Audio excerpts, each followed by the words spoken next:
আসসালামু আলাইকুম, সবাইকে শুভেচ্ছা। আমি আরজি কিবরিয়া বলছি, যেই অরিজিনাল চ্যানেলে এই মুহূর্তে আপনারা আছেন। তো সবাইকে অনুষ্ঠান শোনার আগে বিনীতভাবে অনুরোধ করছি আমাদের চ্যানেলটি সাবস্ক্রাইব করবার জন্য। এখানে সাবস্ক্রাইব বাটনটি আছে, প্লিজ ক্লিক করবেন। পাশে একটা বেল বাটন আছে, বাটনটি অন করে নেবেন। সবার প্রতি রিকোয়েস্ট থাকছে। Thank you very much. প্রিয় শ্রোতা, আপনাদের সবাইকে স্বাগত জানাচ্ছি জীবন গল্পে। আমি আরজি কিবরিয়া রয়েছে আপনার সঙ্গে, এবং কথা না বাড়িয়ে আমার যিনি গেস্ট আছেন তার সঙ্গে আজকে পরিচয় করিয়ে দিই। প্রথমে আপনার নামটা একটু বলেন প্লিজ। আমার নাম মোহাম্মদ রাজু আহমেদ দুলাল। ডাক নাম হচ্ছে দুলাল? জি। আচ্ছা। পিতা মৃত মুসলিম আলী, মাতা হচ্ছে মৃত। জি। আপনার বর্তমানে বয়স কত? আমার 1968 থেকে আমার যেটা হয় আর কি হিসাব, জন্ম তারিখ, সেই ঠিক আছে। তো আপনার জন্ম জেলা কোথায়? আমার জন্ম জেলা হচ্ছে বাগেরহাট, মোরগঞ্জ থানা। মানে খুলনা বাগেরহাট? খুলনা বাগেরহাট। আচ্ছা, আপনি এখন কি ওখানেই বসবাস করছেন নাকি? জি না, আমি এখন বর্তমানে বসবাস করতেছি খুলনাতে, টুটপাড়ায়। টুটপাড়ায়। তো আপনি যে আজকে যে গল্পটা এখানে বলতে এসছেন, মানে ঢাকাতে এসছেন বলতে, মানে আপনি কি এই অনুষ্ঠানটা নিয়মিত শোনেন? হ্যাঁ, আমি খুব শুনি, আমার ভালো লাগছে, আমার ফ্যামিলিও শুনে, সবাই শোনে। আচ্ছা। চিন্তা করছি যে আমিও যদি এরকম একটু নিজের কথাগুলো শেয়ার করতে পারতাম, নিজের কথাগুলো শেয়ার করতে পারতাম, তাহলে হয়তো একটু হালকা হতো। ঠিক আছে, শুনবো আপনার জীবন গল্প। আপনি একেবারে ছোটবেলা থেকে যেখান থেকে আজকে বলতে চান বলুন প্লিজ। হ্যাঁ, আমার জন্ম 68 থেকে।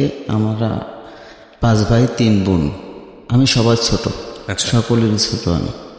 তো একটা সময় আমাদের ফ্যামিলি খুব দাপটের সাথে চলতো। আমার দাদা যখন বেঁচে ছিল, আমি আব্বার কাছে শুনেছি গল্পগুলো। তখন আমার আব্বা গায়ে খাটতো না।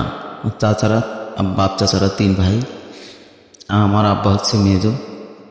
তা আমি তখন থেকে আব্বা বেশ গান টান গায়ে বেড়াতো বিভিন্ন জায়গায়। ওনার খুব গান পছন্দ ছিল। ওই সময় আপনার আসলো সামনে 71। আচ্ছা, 71 সালে আপনার বয়স তো বেশি না, মানে আপনি যদি 65 জন্মগ্রহণ করে থাকেন। তখন আমার 3 বছর কি 3.5 বছর বয়স। তবে হ্যাঁ, আপনি প্রশ্ন করতে পারেন যে আমাকে, যে আপনার ওই সময়টার কথা কি করে মনে থাকে। আসলে ঘটনা হচ্ছে কি, কষ্টের বা দাগ জাতীয় কোনো ব্যথা বা কোনো জিনিস, এগুলো খুবই ভোলে না, এবং এটা খুব ছোটবেলার থেকেই ব্রেনে লেগে যায়। তো আমার ওই সময়কার কিছু কিছু কথা খুব মনে পড়ে, যে আমার আব্বার কাছ থেকে আমার চাচা জালিয়াতি করে আমাদের যে সয় সম্পত্তি ছিল ওগুলো নিয়ে নেয়। এক পর্যায়ে আমার আব্বা খুব গরিব হয়ে পড়ে, কিছুই থাকে না। তারপরে যে যুদ্ধ শেষ, ভাইরা যার যার ইনকামের জন্য বাইরে বেরিয়ে পড়লো। গ্রামের বাড়িতে আমি, আমার ইমিডিয়েটলি বড় একটা বোন, আর আমার আব্বা আম্মা। আচ্ছা। এই 4 জনই আমরা বাড়িতে থাকি যাই, আর সবাই যার যার ইনকামের জন্য বাইরে বেরোয় পড়ে। এখন আমার আম্মা আমার পড়াশোনার জন্য খুব তাগিদ দিত আব্বার কাছে। আচ্ছা। তা আব্বা তেমন একটা কিছু বলতো না। আর ছোটবেলাতে আমার একটু পড়াশোনার দিক থেকে খুব ইচ্ছে, যে সবাই পড়াশোনা করে, আমি কেন পড়াশোনা করতে পারতেছি না। রাইট। তো আমার আব্বার কাছে একবার জিজ্ঞেস করলাম, আব্বার কাছ থেকে কোনো সদ উত্তর পেলাম না। মার কাছেও জিজ্ঞেস করি যে মা, আমার স্কুলে দাও না কেন। তখন মা একদিন আমার ডাইকে বললো, হ্যাঁ, তোর কালকের থেকে স্কুলে দেবো। আচ্ছা। তো একটা লোক দিয়ে মা তাল গাছ তো চিনেন? জি। তাল গাছ থেকে তালের পাতা কিনে, ওই পাতায় রং মাখায়, হলুদ মাখায়, ওর পরে অ আ সই এগুলো লিখে আমারে পাটিতে মুড়ায় স্কুলে পাঠায়। আচ্ছা। তো ওইভাবে আমি স্কুলে যাই, কিন্তু যা গায়ে কোনো জামা কাপড় নেই। কারণ ওই সময়টা এমনই অবস্থায় ছিল, আমার আব্বা আমারে জামা কিনে দেওয়ার মতো পরিস্থিতি ছিল না, বা আমার মাও যে জামা কাপড় কিনে দেবে এই পরিস্থিতি ছিল না। আমি ওইভাবেই খালি গায়ে জামা পরে স্কুলে যেতাম। যেতে যেতে মোটামুটি ক্লাস 3-তে যখন উঠলাম, তখন আমার ভাইরা তখন টাউনে থাকে। গ্রামে যখন ফিরে তখন খুব আনন্দ লাগে, ভাইরা বাড়িতে আসছে, বেশ ভালো সুন্দর সুন্দর জামা কাপড় পরে। আর টাউনের থেকে যখন গ্রামে বাড়িতে যায়, সবাই একটু আশ্চর্য হয়, অনেক ভিড় হয় লোকজন সেই সময়কার সময়টা। আমারও খুব আনন্দ লাগতো, ভাই মনে হয় হয়তো আমার জন্য কিছু নিয়ে আসছে, বা মার জন্য আব্বার জন্য কিছু নিয়ে আসছে। আসলে জানতাম না যে তারা কি করত, এরকম কিছুই না। হতাশ। আমি ওই আশা করেই বসে থাকতাম। 2 দিন 3 দিন 5 দিন থাকতো, থাইকে আবার চলে যেত। আপনার ভাইরা আবার চলে যেত। এইভাবে বেশ কিছুদিন চললো। চলার পরে এক পর্যায়ে সাংসারিক অভাবটা আরো ঘনীভূত হয়ে দেখা দিল। তখন আমার মা বলল কি, আমি অন্তত এই 2 বাচ্চার মুখে অন্তত কিছু দেওয়ার জন্য তো আমার কিছু করতে হবে। আর কাজবাজও তেমন নেই। আব্বা এই পরের বাড়িতে কিষাণ দিত। তা আমার মা করতো কি, আমার চাচা যে ছোট চাচা একটু বড়লোক ছিল, তখন সরকারি চাকরি করতো অবদায়। সেই চাচার বাড়িতে কাজ করতো, সকালবেলা যেত আর খুব রাত করে বাড়ি ফিরত। পা দিয়ে ঢেকিতে ধান বাইনি, এই ধান 1 মণ 1.5 মণ ধান বানতো। ধান বানলি ওই ধান চালের আগা কেটে যে খুদগুলা পেত, ওই খুদ নিয়ে আসতো, না রে ভাতের মান নিয়ে আসতো। এগুলো আমি তখন মোটামুটি আমি ভালো বুঝি। অনেক রাত হয়ে যেত, রাত হয়ে গেলে আর নিয়ে আসতো। নিয়ে আসার পরে ওই খাই দিয়ে যে ওইভাবেই অনেকদিন জীবনযাপন করতাম। আবার কোনোদিন মার কাজ থাকতো, কোনোদিন আব্বার কাজ থাকতো, এইভাবেই দিন যেত। কিন্তু কোনোদিন আমি ভালো একটা জামা বা ভালো একটা প্যান্ট, আমার মনে হয় 8 বছর 10 বছর হতে আমি কোনো সময় আমি পড়তে পারিনি। এইটা আমার ভাগ্য হয়নি। আমি ভাইদের কাছে শুধু বলতাম যে আমি পড়াশুনো করবো, আমার একটু পড়াশুনো করো। আমার আম্মাও বলতো যে আমার 5টা ছেলে, একটা ছেলেরও কোনো সার্টিফিকেট নাই, আমার ছোট ছেলেটারে মানুষ করবো। তখন আমার 2 ভাই অলরেডি খুলনা পার হাউসে চাকরি করতো। মাঝে মধ্যে আমার আব্বা টাউনে পাঠাতো, যে তখন আমি আসা যাওয়া করতে শিখছি। মোটামুটি ক্লাস 3-তে আসা যাওয়া করা শিখছি। আর ওখানে আমার মেজো বোনটাও ছিল, বড় বোনটাও ছিল। বড় বোন ছিল বয়রায়, আর মেজো বোনটা আমার ছিল খালিশপুরে। তো ওই খালিশপুর পার হাউসে। তো ওখানে ওরা কি করতো, মানে বড় বোন বা ছোট বোন বিয়ে হয়ে গেছে? হ্যাঁ, ওদের 2জনেরই বিয়ে হয়ে গেছিল। তখন আমার ওই 2 ভাই চাকরি করতো। তো ওদের কাছে আব্বা পাঠাতো যে যা খুলনা যা, যে কিছু টাকা পয়সা বা চাইল টাইল যদি নিয়ে আসতে পারিস, বা আব্বা আসতো। এইভাবে কোনোদিন দিত, কোনোদিন দিত না। মানে আমার ভাবিরা খুব অত্যাচারী ছিল। ভাবিরা আমার এগুলো পছন্দ করতো না। তাহলেও ক্ষুধার যন্ত্রণা তো ভাবির কাছে খাইতে না পারলেও বোন কখনো ফালায় না ভাইরে। বোনের কাছে আসতাম। বোন তো পরের বউ, পরের ঘরের ভাত খায়। সে ভগ্নিপতিও বা কতটুকু মাইনে নেবে তাদের শালাগে বা তার শ্বশুরবাড়ির যন্ত্রণা। তো থেকে অনেক সময় লুকায় আমার বোন টাকা পয়সা দিত, কিছু চলার মতো 20 টাকা 50 টাকা 100 টাকা এইভাবে দিত, যে এটা নিয়ে মার কাছে দিবি, আব্বার কাছে দিবি। কিছু খাবার দিত, খাইয়ে তাৎক্ষণিকভাবেই আবার তো দুলাভাই আসলে রাগারাগি করবে, তাৎক্ষণিকভাবেই আবার চলে যেত। বড় ভাই থাকতো বয়রাতে, তার কাছেও যাইতাম। তো ভাই বা মা আব্বা বাড়ির থেকে পাঠাইছে কিছু চাল কিনে দিতে। আমি কোথায় পাবো চাল? আমি নিজে চলতে পারতেছি না, আমি দিতে পারবো না। তো এইভাবে আমি বোন যেটুক দিল ওইটুকু নিয়ে বাড়িতে চলে গেলাম। আবার এইভাবে বাড়িতে চলে গিয়ে আবার ওইরকম 10 দিন 15 দিন ওইভাবে চলতে 100 টাকা দিই। চলার পরে আবার সেই ফিরে আসা দিন না খায় থাকে। তা আমি তো ছোট ছিলাম, আমার ইমিডিয়েট বোনটা ও ছোট ছিল। আসলে ক্ষুধার যন্ত্রণাটা কি, যে সে যে আমার মতো ক্ষুধার্ত ছিল, সে না হলে বুঝতে পারবে না। তখন ওই সারাদিন, আর ছোটবেলা আমি একটু দুরন্ত ছিলাম, খেলাধুলাটা পছন্দ করতাম, গান গাওয়া পছন্দ করতাম। তো ওই সময় আমার কাছে একদিন বলি যে তুমি আমার এত রাগারাগি করো, আমি একদিন পলায় চলে যাব।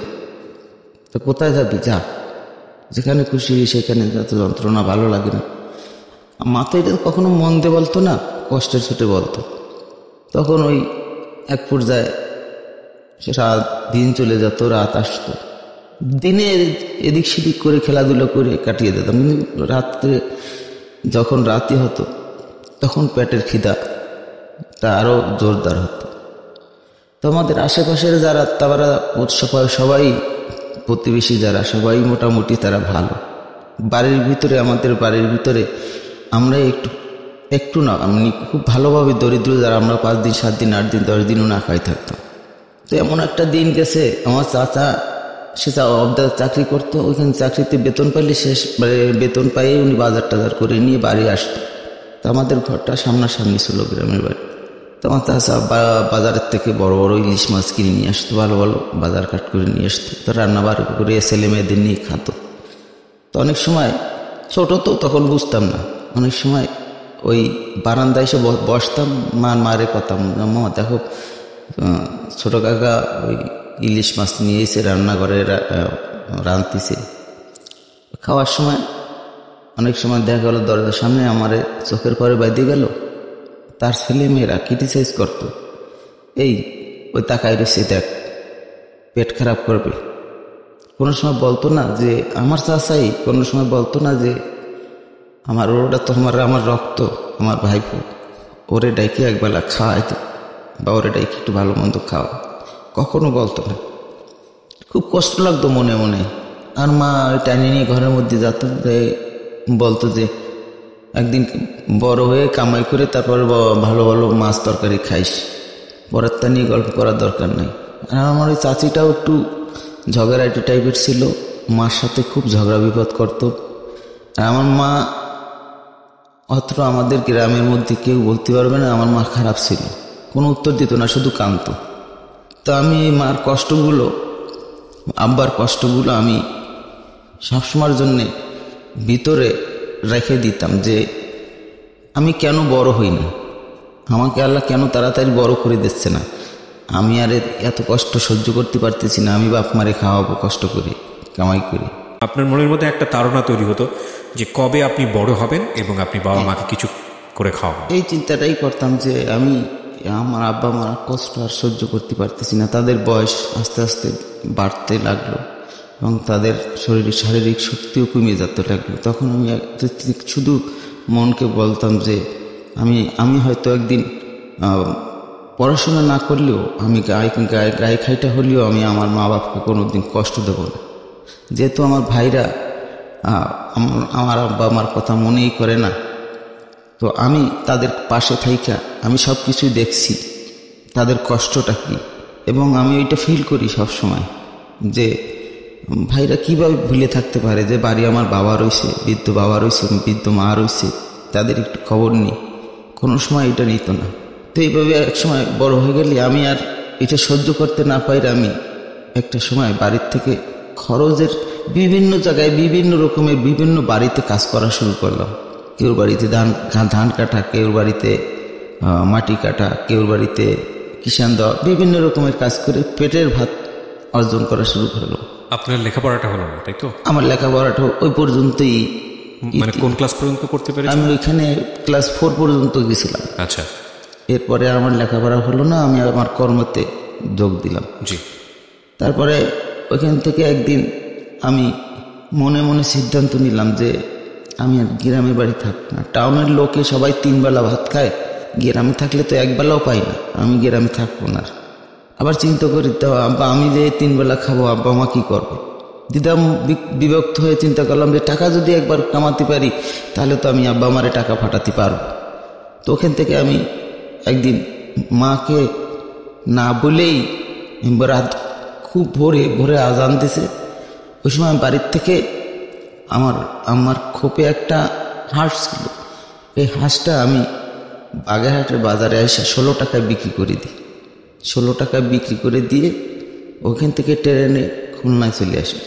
আইসে আমার ভাইয়ের বাসায়, প্রথম বড় বোনের বাসায় যাই, সেখান থেকে দেখে খুব রাগারাগি করে, রাগারাগি করলি ভাইয়ের ভয়তে আশেপাশে পলায় রয়েছি যে আমার হয়তো মারবে বা রাগারাগি করবে, কেন আইসি। আর তখন আমার ভাই খবর পারলে আমার আইসে কানের পরে একটা চর মারলে আমার বাম কানের পর্দাটা ফেটে যায়, খুব রক্তাক্ত অবস্থা হয়ে যায়। কিন্তু আমার ভাই বুঝলো না যে আমি কেন বাড়ির থেকে পলাই আসছি। আমি চরটাকে হজম করে কান্তি আমার অন্যদিকে হেঁটে গেলাম। জিজ্ঞাসা করেনি যে কেন আসলি, ওই দিনকেরা গেল। পরের দিনকেরা আমার বড় বোন খুলনা বয়রা রায়ের মহল এক ভদ্রলোকের বাড়িতে আমার গরু রাখাল হিসাবে আমাকে ওইখানে রেখে দেয়। আমি ওইখানে রাখালের চাকরি নিই। আর ওই বাড়ির বড় ছেলে আমাকে বলে যে ওরা পড়াশোনা করে, তখন আমি ওদের কাছে যে বসতাম রাত্রি। তা ওই বাড়ির বড় ছেলেটা আমার ব্যাপারটা একটু বুঝতে পেরে বলছে কি তুমি কি পড়বা? আমি বললাম কি ভাইয়া, হ্যাঁ আমার তুমি যদি পড়াও তাহলে আমি রাত্রে পড়বো। তো ওই দিনে গরু রাখতাম, রাত্রে ওই ছেলেটা আমার পড়াত। এইভাবে অনেক দিন গেল। এক পর্যায়ে ওদের গরুগুলো বিক্রি করে দিয়েছে। বিক্রি করে দিলে একটা গাভী গরু রাখছে, তো একটা গাভী গরুর জন্য তো একটা লোক রাখা যাবে না। সেখান থেকে আবার বাড়িতে চলে যাই। আবার সেই কষ্ট, বাড়িতে চলে যাই, আবার গ্রামে খাটাখাটনি করি। পার হাউসে চাকরি করে আমার এই যে দুই ভাই আবুল এবং বাবুল, এই দুই ভাই চাকরি করত। ওরা ওইখান থেকে বদলি হয়ে ওরা সিলেট চলে যায়। সিলেট চলে গেলি, সিলেটের থেকে বছরখানিক থাকার পরে বাড়িতে দুই ভাই আসলে আমার ভাই বাবুল যে ওকে পাশের বাড়িতে একটা মেয়ের সাথে বিয়ে দেয়। তখন আমি ভাইরে বলি কি ভাই, আমি না আর গ্রামে থাকতে ভালো লাগে না, আমারে তোমরা একটু সাথে নিয়ে চলো, ওইখানে আমার স্কুলে ভর্তি করাই দেবা, আমি তোমাদের কাজ করে দেবো। সে ঠিক আছে নিয়ে যাব। সরি কিপ্টু ভাই, দুটো কথা পিছনে ফেলে গেছি। জি বলুন প্লিজ। এর মধ্যে ফাঁকে আমার ওই ছোট বোন, ইমিডিয়েটলি ছোট বোন আর আমি এই দুইজনে খুলনায় আসি। খুলনায় আসলি তখন সিলেট যায়নি পার হাউসে। ওই পার হাউসে চাকরি চলে যাওয়ার আগেই ওইখানে খালিশপুর প্লাটিনাম জুট মিলের সামনে একটা হোটেল দেয় আমার ওই ভাই। আচ্ছা। তখন আমরা ক্ষুধার্ত দুই ভাই বোন, তখন ওই ভাইদারে আসলাম যাতে বাইরে, ভাই বলল কি যে বাইরে কর্মচারী রাখবো কি জন্যে, তোরা আসিস যখন তোরাই কাজ কর। তা আমার বোন বলল হ্যাঁ আমরা করবো, তাই করবো। তো বাইরের কর্মচারী খেদাই দিয়ে আমাকে দুজন দিয়ে রাখলো কর্মচারী। তা আমরা কখনো ভাইয়ের কাছে ভাইয়ের অজানা কোনো জিনিস ধরতাম না। তো ওই হোটেলে বেশ কিছুদিন কাজবাজ করতাম। আপন মায়ের পেটের ভাই রাত্রে বাথরুম করে প্রস্রাব করে ড্রামে রাখতো। দুধের যে ডানুর কোটোর যেটা, ওই ডানুর কোটোর মধ্যে রাখতো। সকালে উঠে ভোরবেলা উঠে ওই মানে প্রস্রাব পায়খানা করা সাধারণত টাউনে তো অ্যাভেলেবেল জায়গা থাকে না, বাথরুমও ছিল না। এখন ওই প্রস্রাব পায়খানা আমাকে দুই ভাই বোনরে দিয়ে ফেলাতো, নদীতে নিয়ে ফেলাই দিয়ে আসতাম। এইভাবে দিয়ে আমাকে দিয়ে ওই আপন ভাই আমাকে দিয়ে কাজ করাতো। এক পর্যায়ে আমরা ওইখান থেকে বাড়িতে আমার আব্বা টাকার জন্যে, যে ওরাও যখন কাজ করে তারা যাই বাড়ি আবুলের কাছ থেকে কিছু টাকা পয়সা নিয়ে আসি। খুলনায় আসলে ওই আমার বাড়ি থাকতে যে চেহারাটা, যে স্বাস্থ্যটুকু ছিল সেটুকু দেখে আমার আব্বা খুব খারাপ লাগছে। তা আমার বলে কি তুই কি খাওয়া দাওয়া করিস না? এখন হ্যাঁ আব্বা খাই না, এখন 3 বেলা খাই। কষে সে কয় বেলা খাই সে তো আমি বুঝি। আব্বা বাপ তো সে অবশ্যই বুঝতে পারে, শুধু মারাই না বাপও বুঝে সন্তানের দরদ। তো সকালবেলা পরোটা দিছিল, পরোটা ভাজলি আব্বা একটা বলে কি ওই কারিগরে বললো কি যে আমার একটা পরোটা দামি খাবো। আসলে পরোটাটা আমার জন্য চাইছে। পরোটাটা নিয়ে হাতের মধ্যে মুঠ করে নিয়ে ইশারায় ডাক দিয়ে পরোটাটা আমার হাতে দিয়েছে, তাড়াতাড়ি খাই নে, আবুল দেখে না জানে, দেখলে কিন্তু মারবে না, আমারও বেশি কথা কবে না, তোরেও মারবে না। তাই পরোটাটা আমি গালের মধ্যে দিয়েছি মুচড়ায়। সত্যি সত্যি বাব্বা যাই বললো তাই হলো। দেখে ফেলালো, দেখে দৌড়ে যায় আমার ওই ভাই 2টা আঙ্গুল আমার গালের মধ্যে ঢুকোই দিয়ে পরোটাটা টাইনে বাইর করে ফেলালো।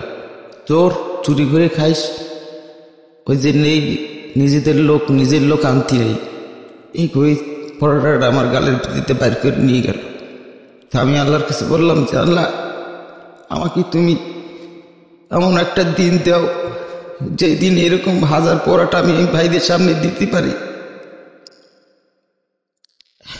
আব্বার একটু বেশি কথা বললো, আব্বার কোনো কথা বললো না।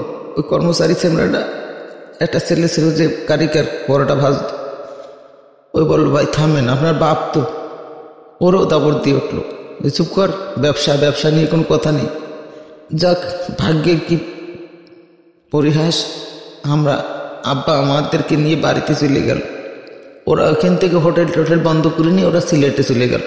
সিলেটে যেয়ে পরবর্তীতে ওই চাকরি আবার ফিরে পালি কিছুদিন পরে আবার গ্রামের বাড়িতে ছুটিতে চলে আসে। আমি পিছনের ওই সমস্ত কিছুই মনে রাখিনি। আমি ভাইয়ের কাছে আবদার করি যে ভাই, আমার একটা জামা কিনে দাও, একটা লুঙ্গি কিনে দাও, আমি আরবি পড়তে পারতেছি না, লোকজনে গেলে খেপাই স্কুলে। দেবানি পর্যন্ত ওই শেষ। আমার তখন 8-9 বছর বয়স হয়ে গেছে অলরেডি। এখনো হাফ-প্যান্ট পরি, তাও বোনরা তাদের ছেলে পেলের পুরনো ফেলানো যে সমস্ত কাপড় চোপড় সেইগুলা। আমি বাবার কাছ থেকে কোনোদিন নতুন কাপড় কিনে পাইনি, আর ভাইদের কাছ থেকেও না। আমি কোনোদিন নতুন কাপড় যতদিন নিজে ইনকাম করে না পড়তে পারছি ততদিন আমি কোনো নতুন কাপড় চোপড় পরতে পারিনি। এমনও দিন গেছে, টাউনে আসলেই বোনরা তার ফ্যামিলির সহ স্কুলে সিনেমা দেখতে যেত। আমি যদি একটু আবদার করতাম, পাজানিতে ফেলায় রেখে নিয়ে যেত, সিটেও বসতে দিত না। এই সমস্ত কথাগুলো আমি সব মনের মধ্যে ধরে রাখছি। তো একটা সময় ওই বাইরে বললাম যে আমারে নিয়ে চলো, এত যন্ত্রণার সহ্য হয় না। মারে বললাম কি, আমি সিলেট যাব, আমারে ওরা সত্যি সত্যি স্কুলে ভর্তি করাই দেবে এই কথা বলে সিলেট নিয়ে যায়। আমার ওইখানে 8 জন ইঞ্জিনিয়ার আছে, ওদের ভাত রান্দার চাকরি দেয়। তার মধ্যে একজন ইঞ্জিনিয়ারের বাড়ি হচ্ছে কাজ দিয়ে, আমাদের খুলনা ফকিরহাট কাজ দিয়ে। আর একজন রামপুরের নাম হচ্ছে জাফর সাহেব ছিলেন। তো জাফর সাহেব আমার একদিন জিজ্ঞেস করে যে, দুলাল তুই কি পড়াশোনা জানিস? আমি বললাম, ভাই এরকম ঘটনা, আমি রাত্রে পড়াশোনা করে 7 পর্যন্ত পড়েছিলাম, তারপরে আর পড়তে পারিনি। ভাই নিয়ে এসলে স্কুলে ভর্তি করাই দেবে, তা তুই যে আপনাদের স্কুলে ভর্তি করাই দিয়েছে। ওই কথা শুনে জাফর সাহেব খুব রাগারাগি করে। রামপুরা টিভি সেন্টারের পাশেই ওনার বাড়ি। জাফর সাহেব যদি বাইসে থাকে, আমি জাফর সাহেবের খুব ধন্যবাদ দেবো যে জাফর সাহেব আমার কিছু বুদ্ধি দিয়েছিল আর রাগারাগি করছিল। যখন যেদিনকে আমি রান্নাবাড়া করে স্যারদেরকে গোছায় খাওয়াটাই দিতাম, প্রথম তো রান্নাবাড়া আমি বুঝতাম না, হাত পুরাই নিতাম, পা পুরাই নিতাম, গা পুরাই নিতাম, অনেক কষ্ট করে রান্না শিখছি। জাফর সাহেব খুব গালাগালি করতো, বললে এত সুন্দর একটা ছেলে, এর দিয়ে তুই রান্না করাইস, বাবুর্চিগিরি করাচ্ছিস, এর কামাই খাচ্ছিস, তোর লজ্জা লাগে না? ওই কথা বলছে। বলার পরে মনে মনে যে রাগ রাখছে তা আমি জানি না। আমি একদিন হঠাৎ করে বেতন পাওয়ার পরে আমার 600 টাকা না 800 টাকা বেতন দিত, তাও আমি জানতাম না। মাস গেলে আমি বলতাম কি, ভাই আমার 5টা টাকা দেন। তখন 2 টাকা কি 3 টাকা সিনেমার একটা টিকিট পাওয়া যেত। 5টা টাকা নিয়ে সিনেমা দেখে আমি সুরমা নদীতে, ওরা নৌকরে কয় গুদারা, ওই গুদারা পার হয়ে আমি ওপারে কেবল পারের পরে গেছি। আমার ঘাট ধরে নিয়ে ভাই ভিতরে নিয়ে আমারে খুব মারলো। টাকা, মাগনা টাকা, অনেক রাগারাগি করলো আমাকে। তা এক পর্যায়ে জাফর সাহেব শুনিয়ে ফেলায় যে আমারে রাগারাগি করছে। জাফর সাহেব শুনে বললো, আবুল শোন, যে তুই তোর ভাইরে ছোট মানুষ, সিনেমা তো আমিও দেখে আসছি। দেখ, সিনেমার 2টা দিক আছে, একটা ভালো আর একটা খারাপ। তুই তো মূর্খ, তুই সিনেমার ভালো মন্দ কি বুঝবি? আমার বললো জাফর সাহেব যে দুলাল বলতো, তুই সিনেমাটার ভালো কি বুঝলি? আমি বললাম, স্যার সিনেমার লালুগুলো, সিনেমার কাহিনীর সাথে আমার জীবনের কাহিনী অনেকটাই মিল আছে, তাই আমার ভালো লাগছে। তখন আমার ভাইরে খুব রাগারাগি করলো জাফর সাহেব, দেখ তোর ভাই ভালোটার দিক দেখছে না খারাপ দিক দেখছে, নাচানাচি ড্যান্সের কথা তো বললো না, সে তার জীবন কাহিনীর কথাই বললো। তুই ওর টুকুয়ার কেন নিয়ে আসছিস? তুই যদি ওর ভালোই চাইতিস তাহলে ওর স্কুলে ভর্তি করার কথা কই নিয়ে আসছিস, ভর্তি করাই দিতিস কেন বাবুর্চির কাজে লাগাই দিলি? তখন আমার স্যার বললো কি, দুলাল তুমি এখন থেকে বিকেলে 2 ঘন্টা করে কাজ শিখবা। আমি বললাম, স্যার কি কাজ শিখবা? হচ্ছে কি ওয়ার্লিংয়ের কাজ শিখবা। আমি স্যার ঠিক আছে। তখন আমার ওই 2 ঘন্টা করে স্যার, ওরা ব্যক্তিগতভাবে আমার 2 ঘন্টা করে ছাড় দিলে আমি ওই 2 ঘন্টা যেয়ে কাজ শিখতাম। 2 ঘন্টা যেয়ে ওই একজন ওয়েল্ডারের হেল্পারই করতাম। সব কিছু আগে গুছাই দিতাম। করার পরে একদিন একটা সময় ওরা বেশ কিছু পয়সা কুটি গুছাই ফেলাইছে, ইতিমধ্যেই গুছাই ফেলালি। কথায় আছে না যে পকেটে নতুন কিছু পয়সা হলে অনেকে শরীর গরম হয়ে যায়, তা আমার দুই ভাইয়ের অবস্থা তাই হয়েছিল। কিছু পয়সা করে পাইছে, চাকরি ছেড়ে দিয়ে তারা বাড়ি চলে আসবে, বাড়ি দিয়ে জমি জমা কিনবে, কিনে গরু কিনবে, ধান লাগাবে জমিতে, এইভাবে চল। আমি বাইরে বললাম কি যে ভাইয়া এই কটা পয়সা না, তোমরা এইভাবে যাইও না চাকরি ছেড়ে। কয় না তুইও চল, আর চাকরি করা লাগবে না। আমি বললাম না আমি যাবো না, আমি গেলে তোমরা তোমার খাতিতে বানানো, তুই এত দূর থাকবি একলা? আমি বললাম হ্যাঁ, আমি যদি মরেও যাই তোমরা যদি খবর নাও পাও আমার লাশ পৌঁছেই যাবে, সেরকম লোক আছে এখানে, আমার তারা ভালোবাসে, তোমরা ভালো না বাসলে হবে। তখন ওরা দুই ভাই যখন ওই সুরমা নদী পার হয়ে ওপারে যাচ্ছিল, আমি নদীর পাড়ে বসে বসে শুধু বুক ভরা কান্না ছাড়া আর কিছুই ছিল না, যে আমার আপন দুই ভাই আমার এইটুক বয়সে আমার একলা ফারাই রেখে এবার কিভাবে চলে যাচ্ছে। আমরা আরেকটা বিরতি নেব প্রিয় শ্রোতা, ছোট্ট একটা বিরতি। আজকের এই গল্প হচ্ছে নন ইন্টারাপ্ট স্টোরি, মানে কোনো প্রশ্ন নেই, শুধু শুনে যাওয়া এবং শুনে যাওয়া। তবে একটা কথা আবারও বলছি যে ওই এপিজে আবুল কালাম যে কথাটা বলেছিলেন যে আপনি ঘুমিয়ে ঘুমিয়ে যে স্বপ্নটা দেখেন সেটা আসলে স্বপ্ন না, যে স্বপ্ন আপনাকে ঘুমাতে দেয় না সেটাই আসলে স্বপ্ন। আজকের এই জীবন গল্প প্রচার হওয়ার পরে কিছু কিছু মানুষের মধ্যে স্বপ্নের বীজ বোনা হয়ে যাবে এবং এই স্বপ্ন অনেককেই ঘুমোতে দেবে না। আমি একটা জিনিস বিশ্বাস করি, অন্তর থেকে বিশ্বাস করি, যে এই জীবন গল্প যেটা আমি প্রায় 6-7 বছর ধরে করছি, দুটো রেডিওই বলা চলে, এর আগে অন্য একটা রেডিওতে ছিলাম, আজকে বাংলাদেশের সবচেয়ে বড় নেটওয়ার্ক যে রেডিও সেখানে আমি আছি। আমি এটা মন থেকে বিশ্বাস করি। আমি যে ধরনের মানুষদেরকে নিয়ে কাজ করেছি, একেবারে প্রান্তিক পর্যায়ের মানুষ, যাদের আসলে মিডিয়াতে গণমাধ্যমে তারা আসলে কখনোই তাদের ভয়েসটা রেজ করতে পারেন না, কথা বলতে পারেন না, এইসব মানুষদের নিয়ে আমি কাজ করেছি। এবং আমি মনে প্রাণে বিশ্বাস করি যে এই 6-7 বছরে অন্তত কিছু মানুষের মধ্যে স্বপ্ন তৈরি করে দিতে পেরেছি। কিছু মানুষ, যেটা রেজাল্ট হয়তো আমি এখন পাবো না, যেটা হয়তো আজ থেকে 10 বছর পর, 15 বছর পর, 20 বছর পর কোনো একজন মানুষের হয়তো আমি দেখা পাবো। আমি বিশ্বাস করি এটা, যে মানুষটা এসে বলবে যে আপনার এই জীবন গল্প, কোনো একজন মানুষের জীবন গল্প শুনে আমি আমার নিজের জীবনটাকে পাল্টে ফেলেছি এবং আমি শেষ পর্যন্ত সাকসেসফুল হতে পেরেছি। তো আজকের তারিখটা আপনি লিখে রাখেন, আজকের দিনটা আপনি লিখে রাখেন, আজকের সময়টা আপনি লিখে রাখেন। যারা আপনারা আজকের এই জীবন গল্পটা শুনছেন শেষ পর্যন্ত শুনবেন, এটা আমাদের ইউটিউবেও থাকবে। এই ভদ্রলোককে দেখার জন্য আপনি আমার ইউটিউব চ্যানেলেও আসতে পারেন। আজকে অনেকের স্বপ্ন তৈরি হবে এবং with the name of almighty Allah, আমি এটা বিশ্বাস করি, আজ থেকে 10 বছর পর, 15 বছর পর, 20 বছর পর যারা স্বপ্নটাকে ধরে রাখতে পারবেন, সেই স্বপ্নের মানুষগুলো অন্যের মানুষের মধ্যে আরও স্বপ্ন তৈরি করতে পারবেন, এইরকমভাবে সফল হবে।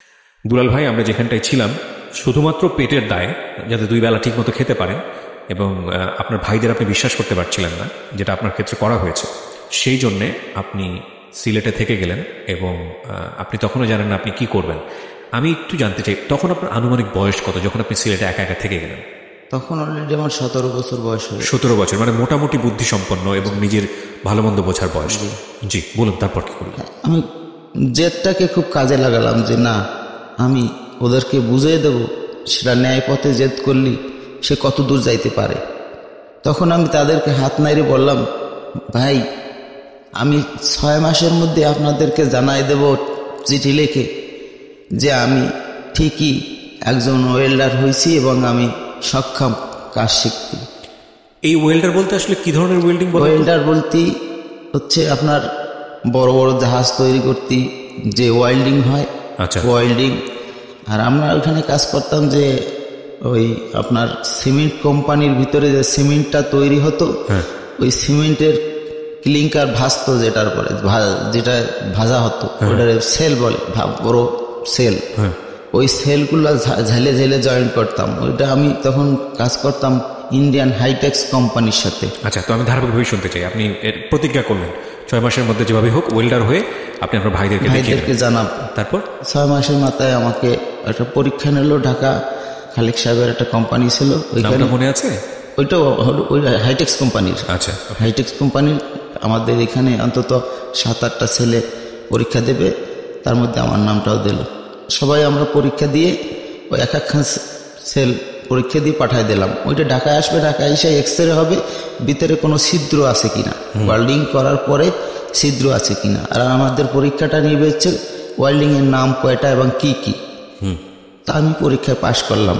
খুব আনন্দের সাথে আমি একটা চিঠি লিখি মার কাছে, আব্বার কাছে, যে মা আমি এরকম পাস করেছি, এখন আমার কোম্পানির তরফ থেকে আমার কুয়েত পাঠাতে যাচ্ছে, তা ভাই আব্বার কাছে বলেন যে আমার কিছু টাকা যেভাবে ম্যানেজ করে দিতি। তখন 1 লাখ 1.25 লাখ কি 1.5 লাখ টাকা হলে কুয়েত যাওয়া যায়। কুয়েতে কেন যেতে হবে?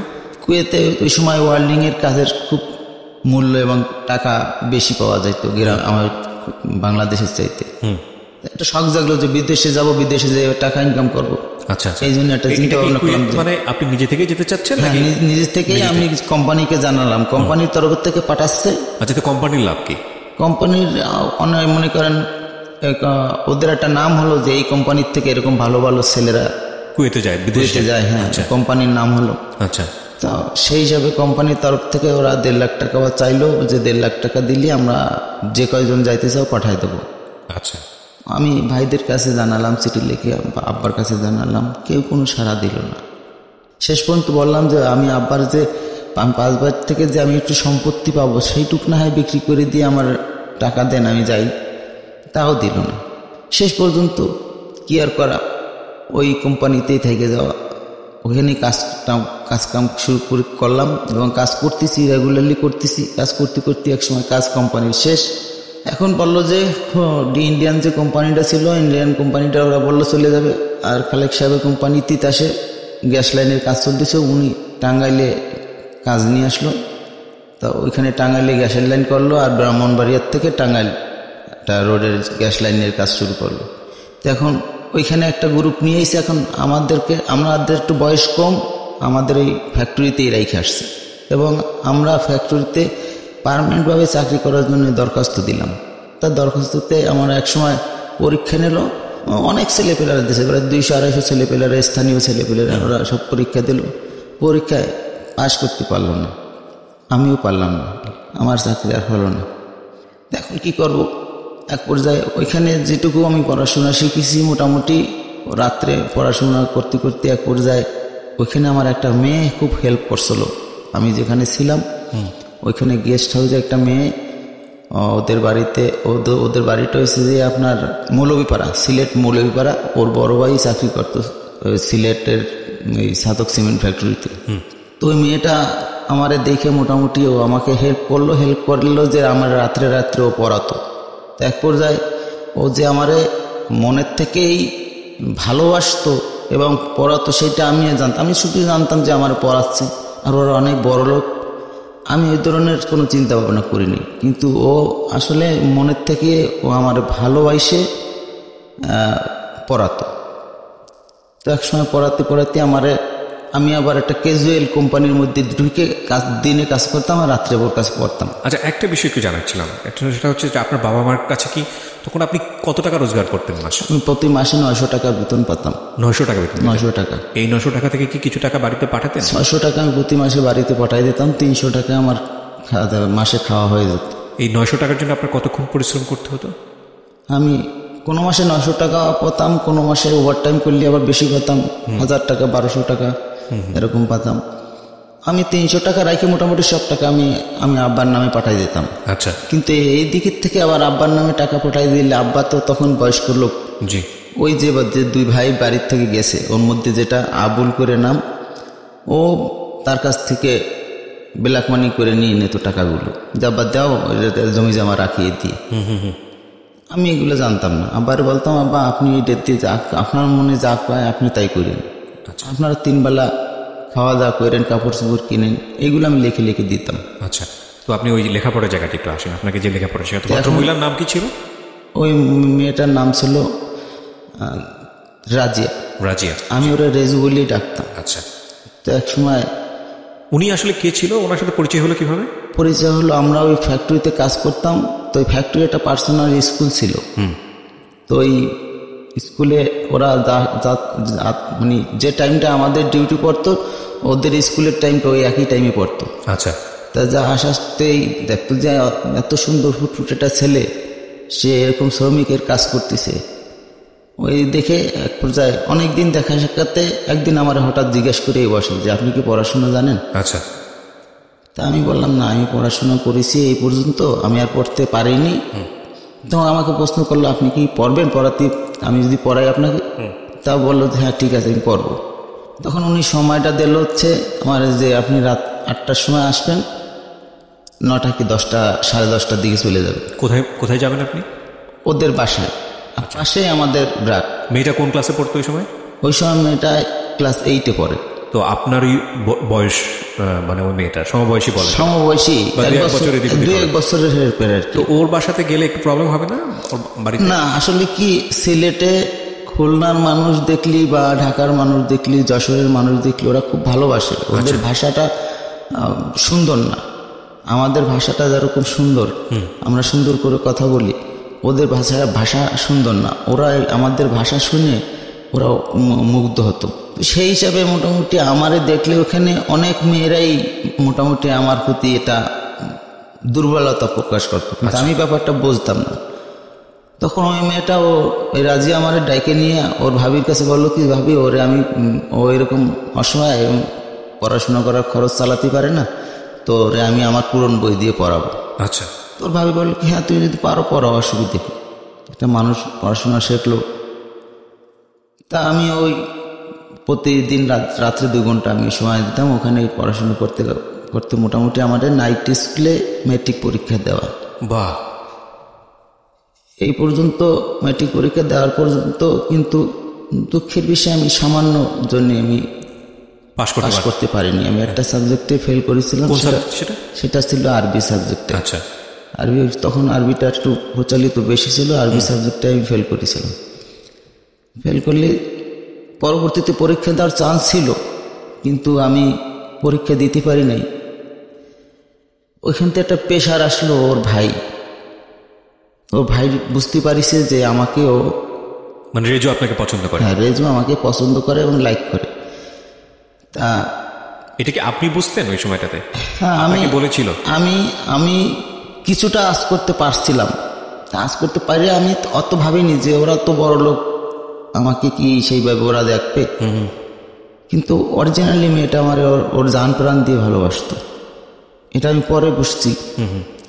পরে কখন বুঝলাম, যখন ওর ভাই ওকে টের পাইয়ে, ওদের বাসায় গেছি, বাসাতে পড়ে পড়াশোনা শেষ করে দিয়ে আমি চলে এসেছি। কিন্তু আমার একটা মাফলার ছিল, নীল কালারের একটা মাফলার ছিল, ওই মাফলারটা ওদের রেজুর বিছানার পরে পড়েছিল।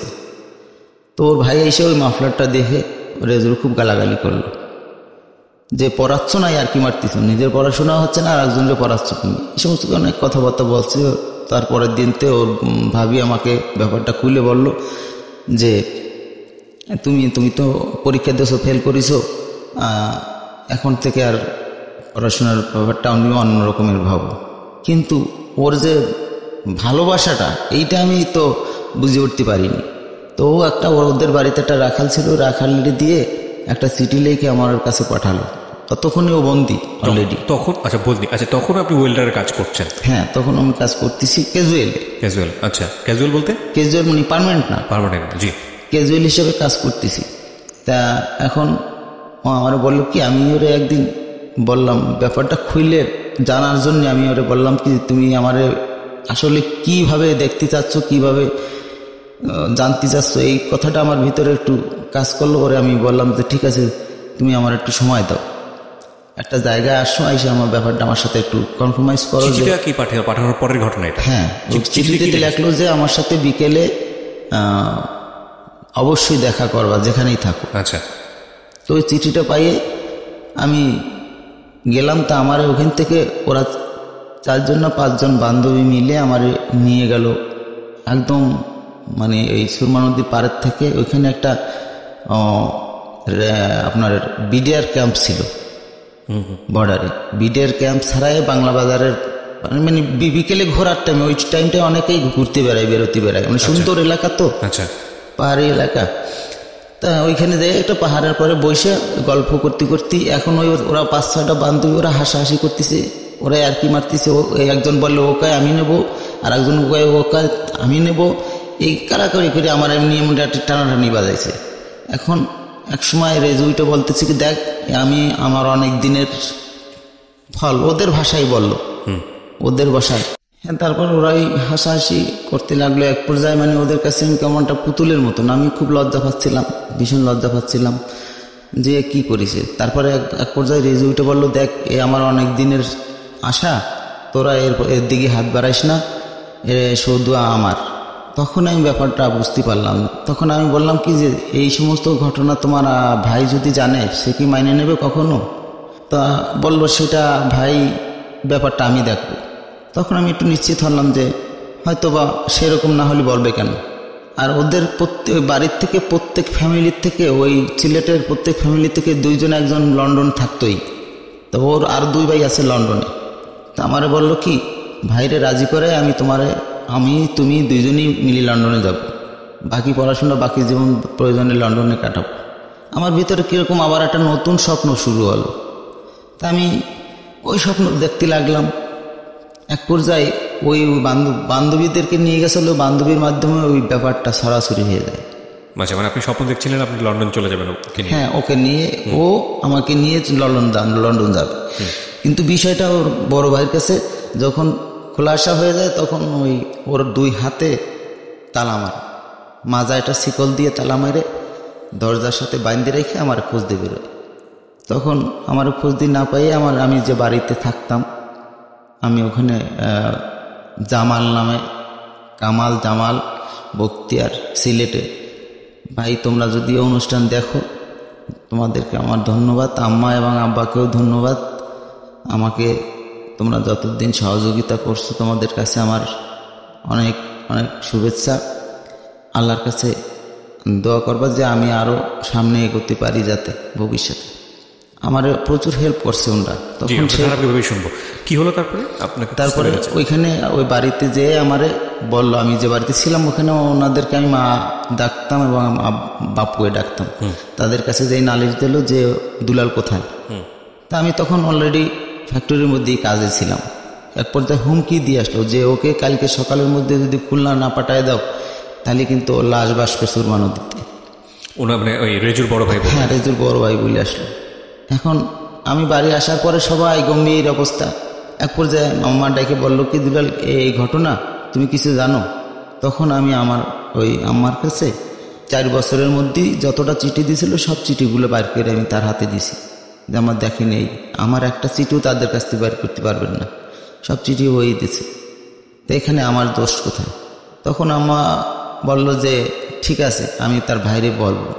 তার ভাই তখনও বোঝে না, তার কথা একটাই যে তার সিলেট ছাতক ছাড়তে হবে। তখন আমার যেভাবে চুরি করে ওইখান থেকে চলে আসতে বাধ্যই হয়, এক পর্যায়ে চলে আসতে বাধ্য করে। আচ্ছা, রেজুর ভাই কিন্তু মন মানে না বলে একটা কথা, যে কি অবস্থা আছে ওর শেষ দেখাটা একবার একটু দেখে যায়। আপনিও তাকে লাভ করে ফেলেছিলেন, ভালোবেসে ফেলেছিলেন। যখন আমি সুরমা নদী পার হব, পাশে তো ওদের বাড়িটা, গেস্ট হাউসটা, ওইখান থেকে যে দেয়াল টপকায়ে ভিতরে ঢুকে ভাবিকে বললাম, ভাবি রেজু কোথায়? আচ্ছা ওরে দেখে আর কি করবা, দেখো ওই যে ঘরের মধ্যে। তা আমি যে দেখি সে হরহাস্যর মতন ভুতুরে একটা ছবির মতন চুলগুলো এলোমেলো, 2 চোখের পানি চচড়ায় পড়তেছে, কাঁদতেছে একভাবে, আর পায়ে তালা, হাতে তালা, মাজায় তালা। আমি দেখে আমার মনে হলো কি যে আমি কেমন যেন আমার পায়ের তলতে মাটি সরে গেছে। এখন ওকে কি বলবো, আমি কোথায় যাচ্ছি, কি করতেছি, মানে মাথায় কাজ করতেছে না।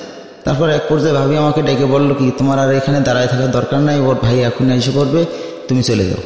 আমি ওখান থেকে মোটামুটি কান্নাকাটি করতে করতে এক পর্যায়ে ওখান থেকে ছোট্ট একটা চিঠি লিখে ওর কাছে ফেলাই দিয়ে, ঘরের মধ্যে ফেলাই দিয়ে আমি চিটাগাংয়ের উদ্দেশ্যে রওনা হলাম যে আমি বাড়িতে যাব না। তখন আমি ওখান থেকে ওই হতাশা অবস্থায় আমার একটা সুটকেস ছিল সাথে, আমার আসবাবপত্র জিনিসপত্র নিয়ে আমি আবার সেই গুদারায় উঠলাম। উঠে সুরমা নদী পার হয়ে উপর উঠে ট্রেনে সিলেটে আসলাম। সিলেটে এসে ওইখান থেকে আবার ট্রেনে ঢাকা আসলাম। না, চিটাগাংয়ের কথা বলছিলেন আপনি? চিটাগাং উদ্দেশ্যে রওনা হয়েছি, ঢাকা আসলাম। ঢাকার থেকে চিটাগাংয়ের ট্রেন ধরবো এই, কিন্তু হাতে পয়সা নেই। আচ্ছা, আমি চিটাগাংয়ে যাবো যে সেই টাকাটা নেই। কত বছর সিলেটে থাকা হলো? ওইখানে প্রায় 5 বছরের মতো। প্রায় 5 বছর, যেখানে একটা মোটামুটি খাওয়ার একটা ব্যবস্থা হয়েছে, 2-4 পয়সা হাতে আসতো এবং অদ্ভুতভাবে একটা মেয়েকে। কিন্তু আমি পয়সা হলেও আমি পয়সা কাছে রাখতাম না, আব্বা আমার পয়সা পাঠিয়ে দিতাম আমি। না, আমি আমার লিসনারদেরকে বোঝানোর জন্য যে একটা তখন ওনার 17 বছর 22 বছর বয়স, জীবনে একটা মেয়েকে ভালো লেগেছে, দুর্দান্ত ভালো লাগা, সেই মেয়েটাকে সিনেমাটিক আপনি দেখেন কি অবস্থায় রেখে সে আবার জীবনের অন্য একটা জায়গায় পাড়ি জমাচ্ছে। চিটাগাং আপনি যাচ্ছিলেন, এটা কি আগে থেকে পরিকল্পনা করা ছিল নাকি এমনিতেই চলে যাচ্ছে? না, চিটাগাং যাচ্ছিলাম, আমার এক ওস্তাদ ছিল ওইখানে, বসে বললো যে চিটাগাং, তখন এরশাদ সরকার ওইখানে চিটাগাং কর্ণফুলীতে ওইখানে একটা সিমেন্ট ফ্যাক্টরি তৈরি করতেছিল নতুন, এটা 80-র দিকে। তো ওইখানে বিভিন্ন কাজের লোক যারা যারা কাজ জানে তাদেরকে কাজে নিত। তো ওই আশা করেই যাচ্ছিলাম যে আমি যখন কাজ জানি ওখানে গেলে একটা না একটা কাজ পাবোই। আচ্ছা, কিন্তু এখন চিটাং ঢাকা পর্যন্ত আইসি, পয়সা শেষ হয়ে গেছে, পয়সা নেই। তখন আমার কাছে অলরেডি 6 টাকা আছে।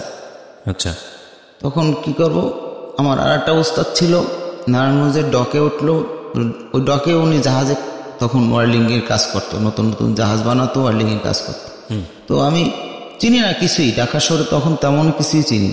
তো আমি সেই রেল স্টেশন থেকে সোজা গুলিস্তানে আসলাম, গুলিস্তানের থেকে নারায়ণগঞ্জকে ডাকতেছে বাসে, নারায়ণগঞ্জের বাসের লাফায় উঠলাম।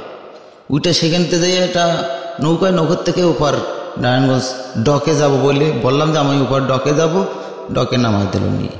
তা আমি ওস্তাদের নাম ধরে, নাম শাহাদত ছিল, যে এই নামে কোনো ওয়েল্ডার আছে কিনা আমার একটু দেখাই দেন। তো অনেকেই নামটা চেনে, তারে এই ব্যাপারটা খুলে বললাম, ওস্তাদ এই ঘটনা, আমার একটা দিন কাজের সুযোগ দেন, আমি হাতের খরচ গুছাই নিয়ে চলে যাব। খুব কান্দে কেটে পড়লাম ওনার কাছে। আচ্ছা, তো বললো কি, দেখ আমার কাছে তো কোনো কাজের সেরকম পরিস্থিতি নেই, তো এখন তোরে কাজ দিতে হলে আমি কাজ ছাড়িয়ে দিয়ে তাহলে তোরে একদিন সুযোগ করে দিতে হয়। আচ্ছা, আমি বললাম যেটা করলে ভালো হয়, আমার অন্তত একদিনের ব্যবস্থা করে দেন। তো এখন উনি কোনো রকমের রাজি হল না, বলে তুই দরকার হলে একদিন খাইকে খেয়ে যা। আমি বললাম, লজ্জাই লাগলো একটু যে এক জায়গায় বসে কাজ করলাম যে লোকটার সাথে, যারে ওস্তাদ বলে মানলাম, একটা দিন আমারে 100 টাকা দিয়ে সাহায্য, 100 টাকা হলে আমি চিটাং চলে যেতে পারি, 100 টাকা দিয়ে সাহায্য করতে চালো না। মনের ভিতরে একটু কষ্ট লাগে, আমি আবার ব্যাক করলাম। তখন হাতে অলরেডি 3 টাকা আছে, ব্যাক করে সোজা ওখান থেকে আবার কমলাপুর স্টেশনে, প্রয়োজনে টিটির পাওয়া ধরবো, কিন্তু আর কেউ ধরে টাকার জন্য যাব না। তখন অলরেডি আমি কমলাপুর স্টেশনে আসলাম, কমলাপুর স্টেশনে আসলে রাত হয়ে গেছে, অনেক রাত। তা ওই সময় কমলাপুর স্টেশনে একটা যাত্রা চলতেছিল, তো রাত্রে যাত্রা চলতেছিল, রেল আসতেছিল না, গাড়ি আসতেছিল না, কি এটা অ্যাক্সিডেন্ট হয়েছিল না কি, দেরি হচ্ছিল। বয়সটা তো তখন কি ওই যাত্রাটা দেখলি ভালো লাগে, যাত্রার ভিতরে ঢুকে পড়লাম, 1.5 টাকা টিকিট কেটে, পেটে কিন্তু কিছুই নেই। তো যাত্রার ভিতরে ঢুকে পড়লাম, ঢুকে পড়লি এখন ওই যাত্রা শেষ হয়ে গেছে, তখন রাত বাজে 3টে, একটা শো আছে 2 ঘন্টা 3 ঘন্টা করে, একটা শো আছে। 3টা বাজলে এর মধ্যে বৈশাখ কি জ্যৈষ্ঠ মাসে এরকম একটা বিশাল ঝড় আসলো, সেই প্যান্ডেল একেবারে তছনছ হয়ে গেল সব কিছু। এখন হ্যাঁ আমি কোথায় যাব, আমি দৌড়ে কাছে যে আমার আরো 1.5 টাকা ছিল, এই 1.5 টাকাও ভাই হারাই ফেলেছি, ওই তো দৌড়ে যাতায়াত করতে হারাই ফেলাইছি। এখন দৌড়ে যেয়ে সারাদিন কিচ্ছু খাইনি, সারাদিন কিচ্ছু খাইনি। এইভাবে দৌড়ে যেয়ে যে রেল স্টেশনের পুরনো যে বগিগুলা যে মধ্যে প্রস্রাব প্রস্রাব করে, পায়খানা করে, এই ফালায় রাখছে, ওর মধ্যে উঠলাম। তো ওখানে যে আবার পুলিশ আবার বাঁশি দিয়ে ওখান থেকে পিটাই পাটায় এখান নামাই দেয়। তো কী করবো, দৌড়ে এবার কমলাপুর মেইন স্টেশনে সবাই ঘরে, সবার মাঝে হেঁটে সেলে বেড়াচ্ছি, মানে কেউ বুঝতে দিচ্ছি না যে আমি একজন অসহায় অবস্থায় আছি।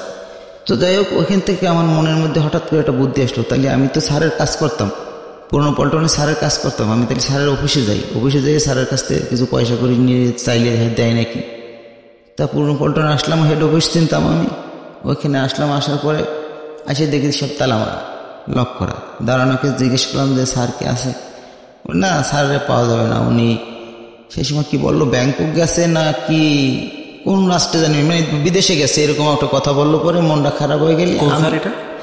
এটা হচ্ছে ওই যে আমি সিলেটে কাজ করতাম হাইটেক্স কোম্পানির খালেক সাহেব, ওই খালেক সাহেব যিনি আপনাকে, ও আচ্ছা খালেক সাহেব মালিক যিনি, যিনি কন্ট্রাক্টর আর কি মেইন। হ্যাঁ, না পারলে এক পর্যায়ে আবার সে রেল স্টেশনে গেলাম, রেল স্টেশনে যেয়ে কমলাপুরে ওইখানে যেয়ে ওই পুরনো বগিতে প্রস্রাব বিভিন্ন রকমের ওর মধ্যে যে রাতটা কাটলো। মশার কামড় আর খুব যন্ত্রণাদায়ক, ওর মধ্যে মানুষটি কোনো ভালো মানুষ, কোনো ভদ্র মানুষ থাকতে পারে না। তারপর ওই দিন রাত কাটাই ভোরবেলা ওইখান থেকে রামপুরার উদ্দেশ্যে আসলাম। ওই যে স্যার জাফর সাহেব আমার কথা দিচ্ছিল যে দুলাল তুই সিনেমা দেখছিস, ভালো দেখছিস না খারাপ দেখছিস। সে স্যারও ওইখান থেকে কোম্পানি বদলে চলে আসছে। চিন্তা করলাম জাফর সাহেবের যদি পাই তো তার কাছ থেকে হয়তো 100 টাকা নিতে পারবো, সে অবশ্যই দেবে। তাই রামপুরে আসলাম। এখন ওই রামপুরা কই চিল্লাচ্ছে কমলাপুরতে, ওই বাসে উঠলাম। বাসে উঠলি ওই রামপুরে নামাই দিয়ে ওনার বাড়িটাকে এবারে সেন্টারের পাশেই। তা আমি যে বাসায় কলিংবেল চাপ দিলি ভাবি আসলো, আমার মনে হয় তখন যে ভাবি সে। তাই আমি বললাম কি জাফর সাহেব কি হয় আপনার? আমার হাজব্যান্ড। আমি বললাম উনি আছে? কয় না, উনি তো সাইডে আছে। কোথায়? টাঙ্গাইল সাইডে আছে। এখন আমি ওনার কাছে আর কিছু বলতে পারলাম না, লজ্জায় না বললে। ওখান থেকে আবার ওই রামপুরা দিয়ে হাঁটতে বিভিন্ন ওয়ার্কশপে জিজ্ঞাসা করছি যে ভাই আপনাদের কাজের লোক লাগবে? কাজের লোক তো লাগবে, আপনার ডকুমেন্ট কি? আপনারা চিনি না শুনি না, আপনারা যদি রাখে 2 দিন পর হালায় আমার মাল জিনিস চুরি করে লয়ে যাবে, এটা সিকিউরিটি কে দিবে? আমি বললাম সত্যিই তো, মনে মনে ভাবতেছি সত্যিই তো আমার সিকিউরিটি দেবে কি? এরকম অনেক জিজ্ঞাসা করে এভাবে 3 দিন 4 দিন আমি ঢাকার শহরে ঘুরেছি। এমন দিন গেছে আমি ক্ষুধার যন্ত্রণায় মানুষ কলা খেয়ে রাস্তার পরে ছোলা ফেলাইছি, আমি তার দিক তাকায় ছোলাটা উঠে তাড়াতাড়ি ওই ছোলা গালের মধ্যে দিছি, খাইছি আমি। My goodness. তো এক পর্যায়ে কমলাপুর স্টেশনে পিরিজের পরে বড় বড় হোটেলে খাওয়ার পরে যে ওয়েস্টেজ যে খাবারগুলো থাকে, খাইয়ে ফেলাই রেখে দেয় না অনেক খাবার, ওই খাবারগুলো বিক্রি করে দিত। কিন্তু আবার বাবুর্চিরা বা ওই ছেলেপেলেরা কাজ করতো, ওই খাবার, ওই ওয়েস্টেজ খাবারগুলো কমলাপুর স্টেশনে বিক্রি হইতো পিরিজ প্লেট ধরে 5 টাকা 6 টাকা 10 টাকা। খিদের যন্ত্রণা কে সহ্য করতে পারে? কয়দিন সহ্য করতে পারে?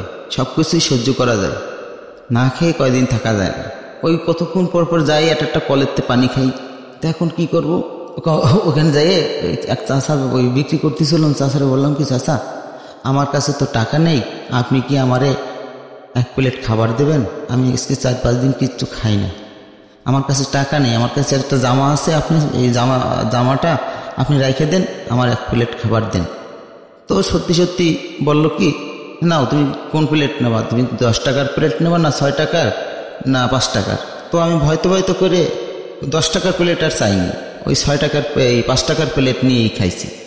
চাচা বললো কি, চাচা লোকটা ভালো ছিল, গরিব মানুষ তো, বেশি টাকা ছিল না, অহংকারও কম, ভালো ছিল। তো উনি বললো কি না তোমার পেট ভরেনি, তুমি আর 1 প্লেট নাও। তো আমি আর 1 প্লেট খেলাম, খুব মজা করে খেলাম বিরিয়ানি। এখন খেয়ে আমি যে আমার একটা জামা, ওই জামাটা আমার এক বন্ধুর ছিল, সেই বন্ধুর বাড়ি এসে বরিশাল, তার নাম হচ্ছে আলতাফ। অনেকদিন ধরে আমি তারে দেখি না, অনেকদিন ধরে আমার তার সাথে দেখা সাক্ষাৎ নাই। যদি এই প্রোগ্রাম দেখে সে, আমি তারে বলবো সেজন্য আমার সাথে খুব দেখা করে, তারে দেখতে খুব ইচ্ছা করে আমার। ওই আলতাফ আমার অনেক উপকার করেছে। তো তখন আমি খাবারটা খাইয়ে স্টেশনে যাই শুয়ে পড়ি। আপনার এই জামাটা দিতে হয় না? চাচাকে আমি জামাটা দিয়েছিলাম, চাচা বুঝতে পারছে ব্যাপারটা, জামাটা নেয়নি।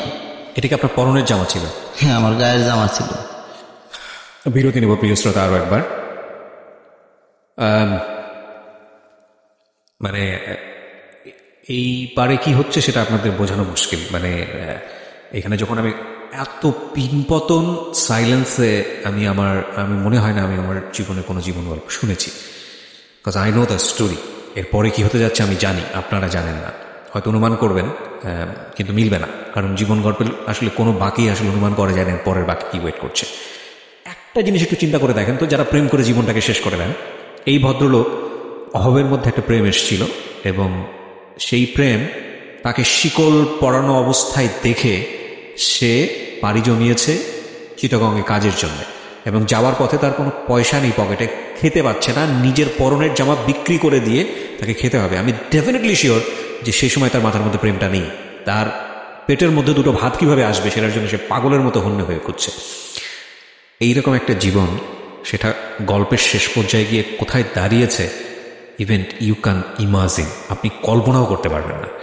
ওইখান থেকে আমি রেল স্টেশনে যাই, রেলের অপেক্ষা করি যে যাই হোক টাকা থাকুক আর না থাকুক আমি চিটাং যাব। এক পর্যায়ে তখন রাত 3টা বাজে কর্ণফুলী এক্সপ্রেস নামে একটা ট্রেন আসলো, 3:30 না 4টা ছাড়বে।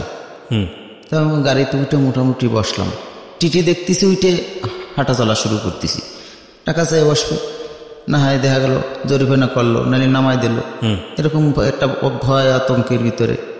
এক পর্যায়ে আবার চিন্তা করলাম না, চুরি করার প্রয়োজন নেই, সত্য কথা বলবো যেটা, তাতে সে যা করে করবে। আমি এক পর্যায়ে ওনার খুঁজেই বললাম কি স্যার আমার কাছে টাকা নেই, আমি চিটাগাং যাব। উনি টিকিট কাটতেছিল, ওই চেক করতেছিল, আমার মুখের দিক করে এরকম তাকায় বললো কি সত্যি তোমার কাছে টাকা নাই? জি স্যার আপনি দেখেন আমার কাছে, খুঁজে যদি টাকা পান আপনি নেন, আমার কাছে টাকা নেই। তখন উনি বললো আচ্ছা ঠিক আছে, তো কোথায় বসছো? আমি ছিলাম ওই জায়গায় বসছিলাম স্যার, তা আপনারা দেখে আমি উঠে এসেছি। আচ্ছা ঠিক আছে, যাও বসো বসো। আর যাই নামার সময় তুমি যখন নামবা স্টেশনে যাই তখন তো চেক করবে, তখন একটু দেরি করে যাবা, আমার কথা বলবা যে আমি তোমার টিকিটের ব্যবস্থাটা আমি করে দেবো, না আমি তোমার পার করাই দেবো আর কি।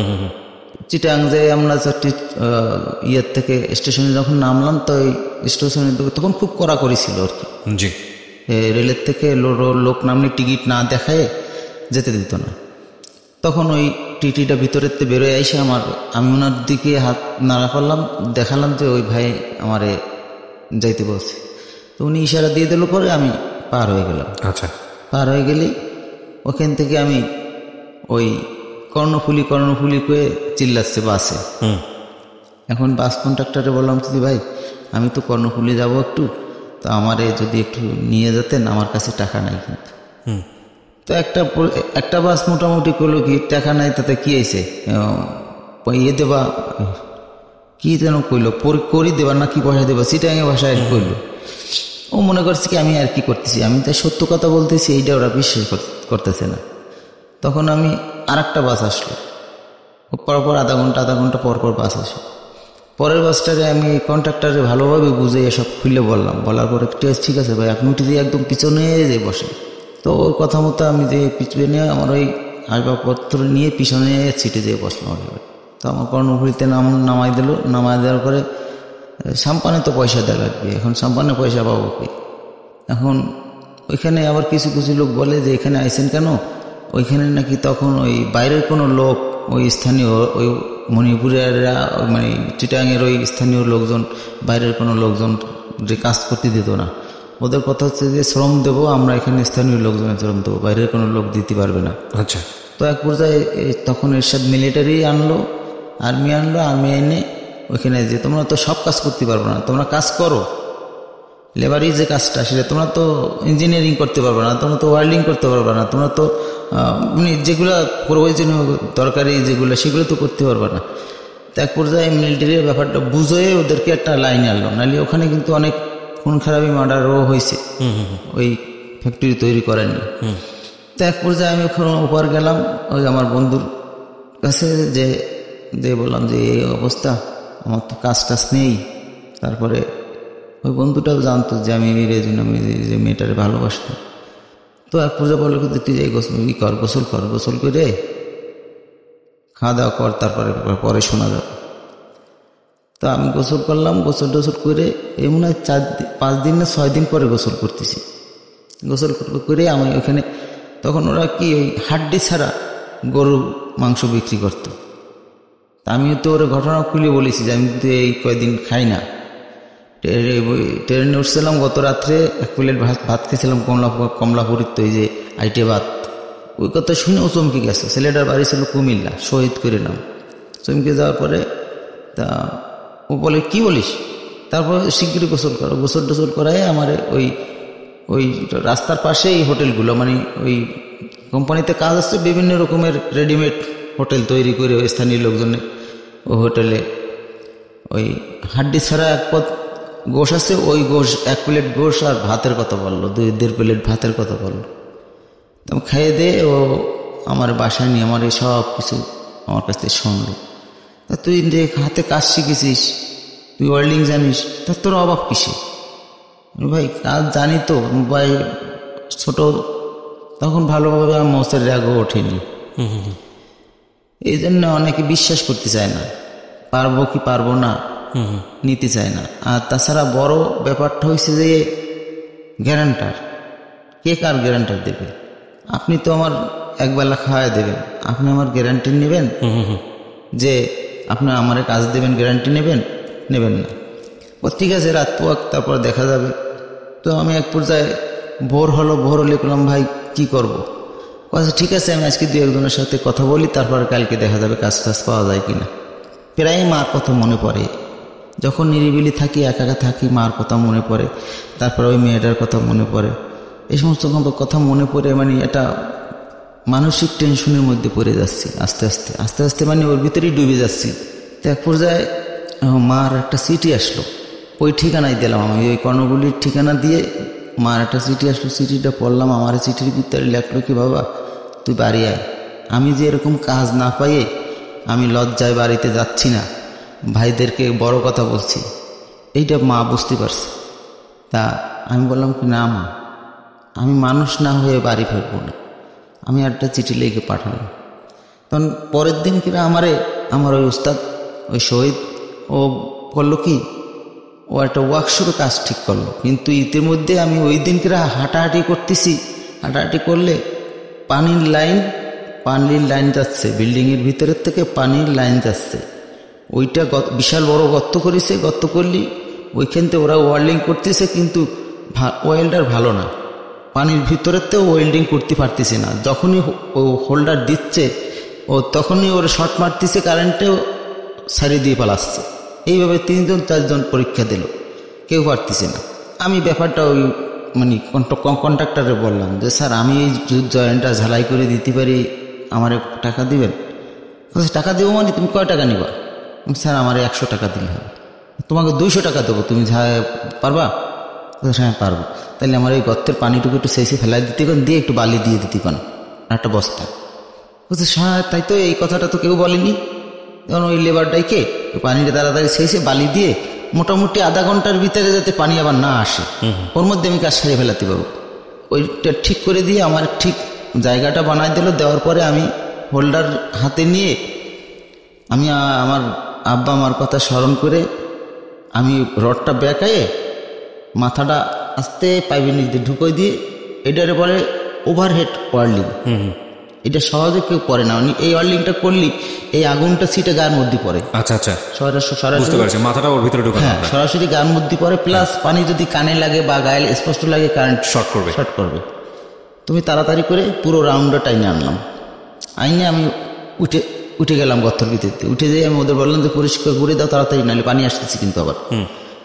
তা ওরা 3টা রাউন্ড মারা লাগবে, পরপর করে আমি জলদি করে 3টা রাউন্ড মেরে দিলাম। আমি স্যারের বললাম কি, স্যার এবারে দেখেন ভিতরে পানি দিয়ে দেখেন লিক করে কিনা। আমি ওয়েল্ডিং করে দিলাম, সাকসেস। আমার 200 টাকা দেবে উনি, আমি 100 টাকা দিয়েছিলাম, আমার 200 টাকা দেবে উনি স্বীকার করেছে। এবার উনি টাকা টোকা কি দেবে, আমার ওই কাজ সাকসেস দেখে উনি আমার কোম্পানিতে পার্মানেন্ট করে নিল। দেখেন, আমার এখানে এসে বেশ কয়েক পর্বের আগের জসিমের কথা মনে পড়েছে। যারা আল্লাহর নামে তাওয়াফ করে জীবনে হাল ছাড়েনি, তাদের জন্য আল্লাহ কোনো না কোনো ব্যবস্থা নিশ্চয়ই করে দেন।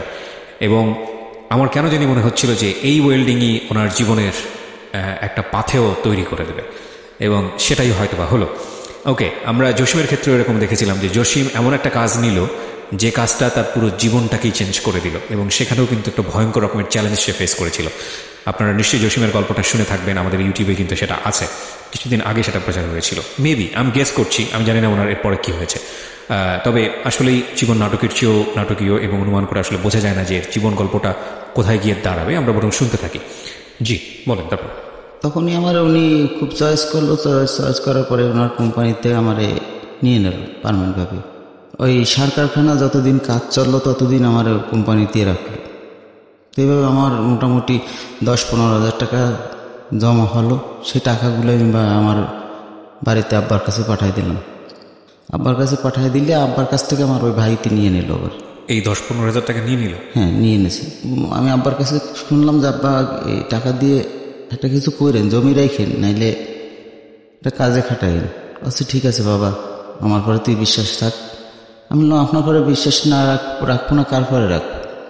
কিন্তু আব্বার কাছ থেকে ওই বাপ তো ছেলে সে পকায় জকায়, আমার ভাইদের মধ্যে ওইটা একটু বিকেল আসছিল, না হয় ভাইয়ের গালের মধ্যে খাবার কেড়ে নিতে পারে কেউ, তো ওই টাকাগুলো ওরকম করে নিয়ে নিল।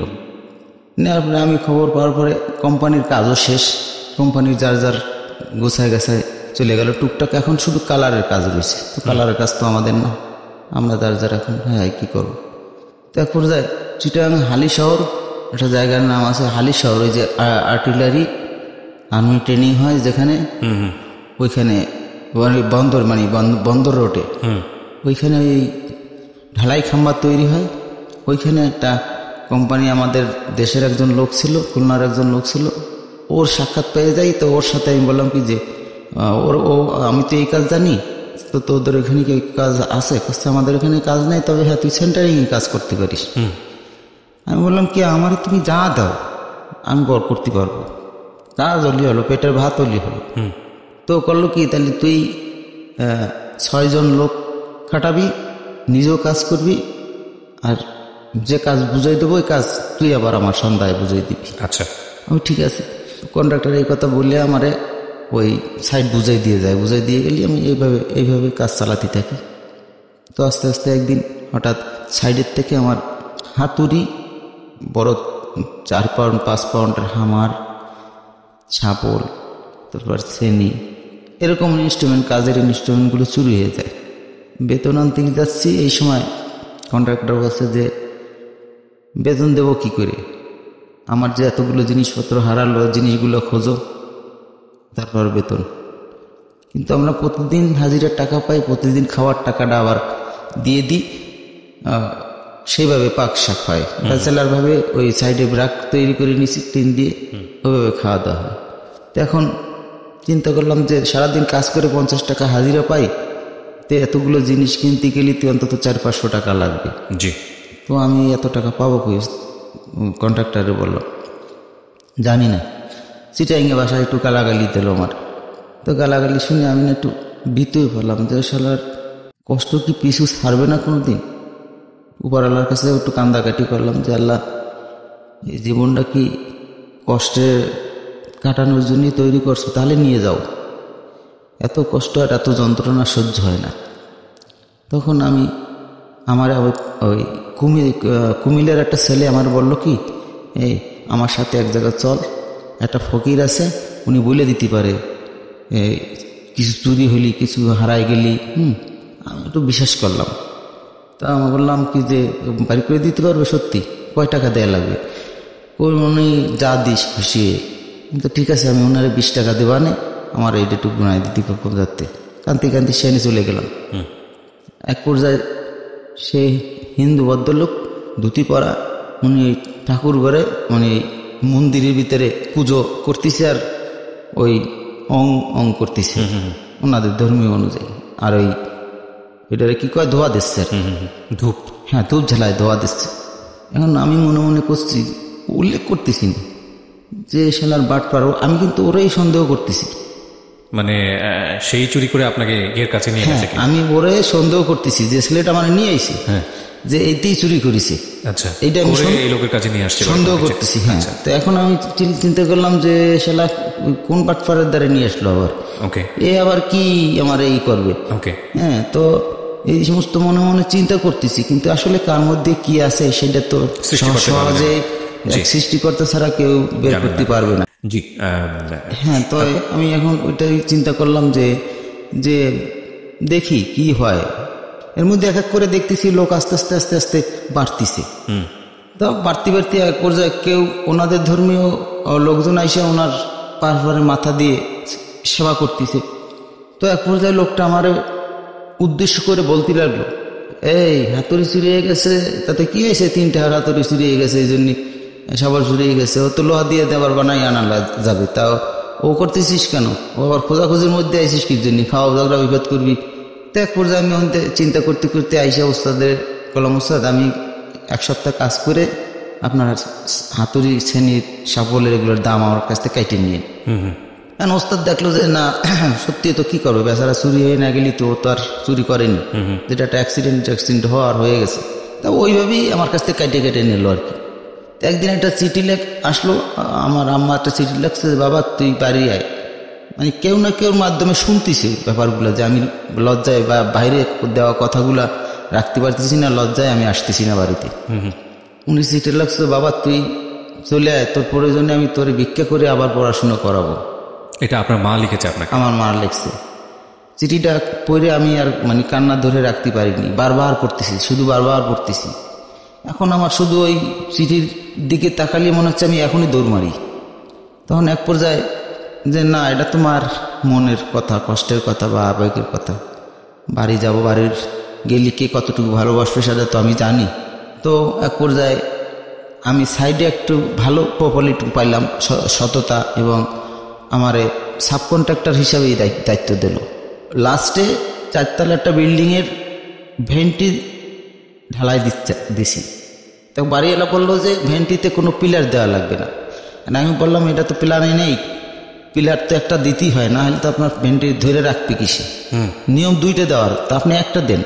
না মোটেও পিলার লাগবে না। বাড়িওয়ালা বলতেছেন, ওইভাবে আমি কাজ করতেছি। এখন যখন সেন্টারিংটা ছাড়িয়ে দিছি, দিন গেছে, মানে পুরো ভেন্টিটা ফাইটে গেছে। আমাদের ওখানে 3 লাখ টাকা বিল বাকি, কয়েকটা কর্মচারীর। মানে ওনার চিন্তা ভাবনা যে টাকাটা না দিয়ে পারা যায় কিনা, এই বুদ্ধিটা উনিই আসছে, ইচ্ছাকৃত এই কাজটা করাইছে আমারে দিয়ে। যে 3 লাখ 3.5 লাখ টাকা ওই সময়কার বিশাল ব্যাপার, ও দিয়ে আর একটা 4 তলা বিল্ডিং হয়ে যায়। খারাপ বাসায় বলছে আমাকে ফুয়া টাকা দিয়ে দেবো, হ্যান করবো, ত্যান করবো, মামলা করবো। এখন আমার সত্যি সত্যি বলে যে মামলা করার ভয়তে ওই আমার হচ্ছে শিগগিরই ওই টাকার দরকার না, ভিক্ষাতে চাই নেবে বাবাকে উঠা খেতাবালি গুছা বাড়ি চল। ওখান থেকে আমরা সত্যি সত্যি বাড়ির উদ্দেশ্যে রওনা হলাম। তখন আমার হাতে মাত্র 800 টাকা। আমার কাছে 800 টাকা হয়েছে সর্বোচ্চ পুঁজি। জি, কি করব?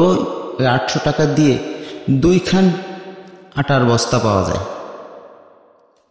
ওই 2 খান আটার বস্তা বাজারের থেকে আনিয়ে সেল দিই, তো 10 টাকা 12 টাকা 20 টাকা এরকম করে লাভ হয়। তার আগে আপনি আমাকে একটু বলেন তো যে আপনি কত বছর পর বাড়ি গেলেন? এটা তখন আমার অলরেডি 21-22 বছর বয়স হয়ে গেছে। বাড়ি থেকে বের হয়েছিলেন কত বছর বয়সে? 8 বছরে। এর মধ্যে আপনি বাড়ি যাননি? না। ও মাই গড! এর মধ্যে আমি মানে ভাইয়ের 14 বছর যাবত আপনি বাড়ি যান না, এর মধ্যে ভাইয়ের সাথে যে আমি কন্ট্যাক্ট করেছি যে আমি একদিন মানুষই তোমাদের দেখাবো, শুধু চ্যালেঞ্জের কারণে যান? চ্যালেঞ্জের কারণে আমি যাইনি। এবং সে বাড়ি গিয়ে আপনি 800 টাকা দিয়ে সততায় মানুষকে কোথায় নেয় সেই প্রমাণ আমি দেখাবো, আমি ভাইদের কাছে প্রতিজ্ঞা। তো বাড়িতে গিয়ে আপনি সত্য জানতে পারলেন যে আপনার এই পাঠানো টাকাগুলো আত্মসাৎ করা হয়েছে? না, ওটা আমি চিঠির মাধ্যমেই জানতে পারিছি। আপনি কিছুই বলেননি বাড়ি গিয়ে? না, কিছুই বলিনি। এবং আপনি পুঁজি কত ছিল? 800 টাকা। 800 টাকা। এই 800 টাকা লাস্ট পুঁজি ছিল 800 টাকা। ওই 800 টাকা নিয়ে আমি গ্রামের বাড়িতে ওই ব্যবসা শুরু করি, আটার ব্যবসা। আটার ব্যবসা শুরু করতে করতে এক পর্যায়ে ওখান থেকে মোটামুটি ওই 800 টাকাও শেষ করে ফেলাই। তারপরে হঠাৎ একদিন আমার আব্বা বলল কি, তুই একটু খুলনায় যা, খুলনায় যাইয়ে ওই আমার যে বড় ভাই আছে, মেজো বোন আছে খালিশপুর, বড় আপ আছে, এদের কাছে যেয়ে কিছু টাকা পয়সা যা, যে বাড়ি আব্বা আমার অবস্থা ভালো না, আমার অবস্থাও ভালো না। আমি একটু ব্যাপারটা লজ্জায় পাইছি। তখন আমি যখন টাকা ইনকাম করছি সবাই আমার ধন্য ধন্য করছে, সবাই বাহাবা দিছে যে ওই বাপের বেটা দেখাই দিছে। এখন আমি এই পর্যায়ে আবার যে ভাই বোনদের কাছে টাকা যাবো আমি পারবো না। তখন আব্বা একটু অসন্তুষ্টি হলো, বকল তার ঠিক আছে তো যা লাগবে না, আমি যাচ্ছি। আমি বললাম না থাক, ঠিক আছে আব্বা আপনি থাকেন, আমি যাই। লজ্জা হচ্ছে পুরুষের জন্য খারাপ জিনিস। লজ্জা কিসের? হবে একদিন না একদিন হবে, হয়তো না হলো। তারপরে আমি ওইখান থেকে খুলনায় আসি। খুলনায় এসে আমার ওই ইমিডিয়েট বড় যে একটা ভাই আছে বাবুল নাম করে, ওর কাছে ব্যাপারটা বলি, ওই আবুল তার কাছে বলি, বড় ভাই তার কাছে বলি, সবার কাছে বলি। বলার পরে আমি আবুল আর বাবুল ওই 2জন নাইট ডিউটি করে, রাত্রে রোডে ডিউটি করে। এখন নাইট ডিউটি করলে সাধারণত লোকজন ক্লান্ত হয়ে যায়। আর আমি আসার পরে ওরা মোটামুটি শরীরটা একটু আয়েস করার জন্যে আমারে ওই ডিউটিতে লাগাই দেয়। এখন আমার ওই ডিউটিতে লাগাই দিলি ওরা ঠিক মতো ডিউটিতে আসে না। হঠাৎ একদিন সোনালী জুয়েলার্স করে একটা দোকান আছে হেলাতলা, ওনার বাড়ি ছিল বরিশাল, ইন্ডিয়াও বাড়ি আছে। তো উনি আমার হাতে একটা বললেও পার ওই বাঁশি দিয়ে ওনার বাড়িতে লাইট মেরে মেরে দেখতেছি, গোয়াল ঘরে দেখতেছি, ফার্মের গরু টরু এগুলো দেখতেছি। এর মধ্যে উনি চলে আইছে, মানে চলে আসলি উনি রিক্সাতে নামছে, ওনার রিক্সাতে ওই এতগুলো চাবি সোনার দোকানের ওই চাবিগুলো পড়ে গেছে রিক্সাতে, মানে ওনার ব্যাগের তো পড়ে গেছে, ব্যাগের বোতাম খোলা ছিল। হালকা মনে হয় একটু নেশাটা করতো আমার মনে হয়, যারা ওইটা উনি আর খেয়াল করেনি। না খেয়াল করলে এই চাবিগুলো নিয়ে আমি ওনার বাড়িতেই গেছি, দেখছি উনি কোন জায়গায় তো ওঠে। আসলে তো আমি ঘর চিনতাম না, তো পিছনে গেছি, যাই দরজায় আবার লক করছি, লক করে বলছি আমি বাবু এই চাবিগুলো তো আপনি রিক্সাতে নামছিলেন ওইখানেই পাইছি। এখন তাড়াতাড়ি একটা ওনার যে ভ্যানিটি ব্যাগটা যেটার মধ্যে চাবি নেয়, দৌড়ে যায় ভিজিট ব্যাগ দেখে যে ব্যাগের চাবি নেই। ওই আমার জড়ায় ধরে মানে ভীষণ আদর করলো, আদর টাদর করে আমার। জানেন না এটা কিসের চাবি? না, আমি কিসের চাবি জানি না, ওটা তো ওই সোনার দোকানের সিন্ধুকের চাবি, কিন্তু আমি জানতাম না। তখন আমি ওই চাবিটা ওনারে দিয়ে আমারে উনি আদর করে নিয়ে খুব ভালোই, মানে আদরের সাথে একটা মানুষ ভালোবাসলে তা বোঝা যায়। আমার টেবিলের উপর বসায় উনি ওনার ওয়াইফকে বলল কি ওরা কিছু খাবার দাও। তখনে আমি ততক্ষণে পরে বৌদি ডাকিছি, এখন সেই ডাকেই বলি। সে বৌদি আমারে বললো কি ওই দুধের রুটি পিঠা, দুধে ভিজানো পিঠা, 2-3 রকমের পিঠা মোটামুটি, আর খাবার কি অন্য খাবার এগুলো আইনে দিল, আমি খালাম। খাইতে বেশ ভালোই লাগলো। এবারে আমার বড় ভাইয়ের ঠিকানাটা রাখলো আর বললো তোমার বড় ভাই কালকে আমার দ্বারে আসতে পারবো, আমার সাথে দেখা করতে পারবো। আমি আবার করলাম, মনে মনে ভাবতেছি যে আবার কোন অন্যায় করে বসি নাকি, আল্লাহ কি যেন কয়। আমার ভাইরা তো কিরকম, আমার কালকে আবার মায়ের কপালে আসে মনে। তো রাত্রে দেখা করলে যে বাবু কি এসে ও কিছু করছে টরছে, কে হারাম দাদা এই ছেলেটা কি আরে তোর? আমার ছোট ভাই। কই এত সুন্দর একটা ছেলে তোর ছোট ভাই হয় কি করে? তোর মা কি সুন্দর না তোর বাপ সুন্দর? হচ্ছে কি আমার আব্বা খুব ফর্সা এবং মাও সুন্দর, তোকে মধ্যে তো এরকম ছেলে দেখিনি। আর এত সুন্দর লাল টুকটুকে একটা ছেলেরে দিয়ে তুই নাইট ডিউটি করাচ্ছিস, তুই তো আর বদমাস, তুই তো লোক সুবিধার না। এই কালকে তো ওরে আমার দোকানে পাঠাই দিবি, আমার দোকানে রাখবো রে। তুমি দোকানে থাকবা? হ্যাঁ বাবু আমি থাকবো। মানে এখন মনে হচ্ছে কি আমার ভিতরে তো একটা ঢেউ উঠলো যে আমি মনে হয় একটা ঠিকানা পাচ্ছি। তাহলে আমার রাত্রি ডিউটি করে অন্তত বাইরের কাছ থেকে খাওয়া লাগবে না। তখন আমি বাবুর বললাম বাবু, ভাই বলতেছি যে ভাইরা এক পর্যায়ে হ্যাঁ কবে না কবে পরে জানাবো, কিন্তু আমি আগ্রহ করে বললাম বাবু আমি ডিউটি করব, আপনার দোকানে আমি যাব, দোকানে কি কাজ করতে হবে বলে দেব। কাজে কালকে তুমি সকালে আসবে, আমি বলে দেবো কি কাজ করতে হবে। তো কাজ করতে হবে গহনা তৈরি করার যে সমস্ত মেটেরিয়ালস জিনিসগুলো, স্বর্ণের গহনার তৈরি করার জন্য যে সমস্ত সোনাটা যা করতে হয় ওই জিনিসগুলো ওনারে আমি করে এনে দেবো মেশিনেতে। আর খেয়াল করতে হবে চুরি হয়ে যায় কিনা কোনো গহনা, খরিদ্দার আসলে তাদের আদর যত্ন করতে হবে। এ হচ্ছে আমার কাজ আপাতত। 600 টাকা মাইনা। আচ্ছা, এখন 600 টাকা বেতন দিচ্ছে, ওই সময় বেশ 600 টাকা মানে একটা বেশ ভালোভাবেই চলে যায়। 600 টাকা হলে আমি আর 200 টাকা বকশিস পাই, 800 টাকা। তাই আমার 600 টাকাই থেকে যায়, 200 টাকা খাওয়া খরচ হয়ে যায়। এখন ওইভাবে বছর 4 কাজ করার পরতে ওই দুই ভাইতেই বড় ভাই আর আবুল, এই 2জন আবার লেগে গেল আমার পিছনে, আমার বিয়ে দেবে। আচ্ছা। ততদিনে তো রেজুমেটার সঙ্গে আপনার কোনো যোগাযোগ হয়নি। না, এর মধ্যে আমি আর একটা চিঠি লিখছিলাম, শেষ চিঠিতে তার উত্তর পাইছি। আমি বলছি, আমি একটা চিঠি লিখে পাঠাইছিলাম যে আমাকে তুমি সময় দাও, আমি যে কোনোভাবে, আমি যে কোনো মূল্যে তোমার সাথে দেখা করব। 1 বছরের মাথায় আমি এই চাকরিটা পাওয়ার পরে আমি ওর কাছে গেছিলাম ফিরে, তখন যাই শুনি যে তার বিয়ে হয়ে গেছে। বিয়ে হয়ে গেছে পরে কোথায় বিয়ে হয়েছে? মৌলভীবাজার, ওদের গ্রামের বাড়িতে। তখন আমি ওই বাড়ির থেকে আবার ওইখান থেকে রিটার্ন চলে আসি। দেখাও করেন না, দেখাও পাইনি, আর তার সাথে সাক্ষাৎ তো হয়নি কোনোভাবে। কিন্তু একটা চিঠি লিখে তুই আসছিলাম, যে চিঠিটা কোনো রকম ওর কাছে যেন পৌঁছায়, যা আমি কোনো রকমে তার সাথে বেইমানি করিনি, আমি তার জন্য অপেক্ষায় ছিলাম।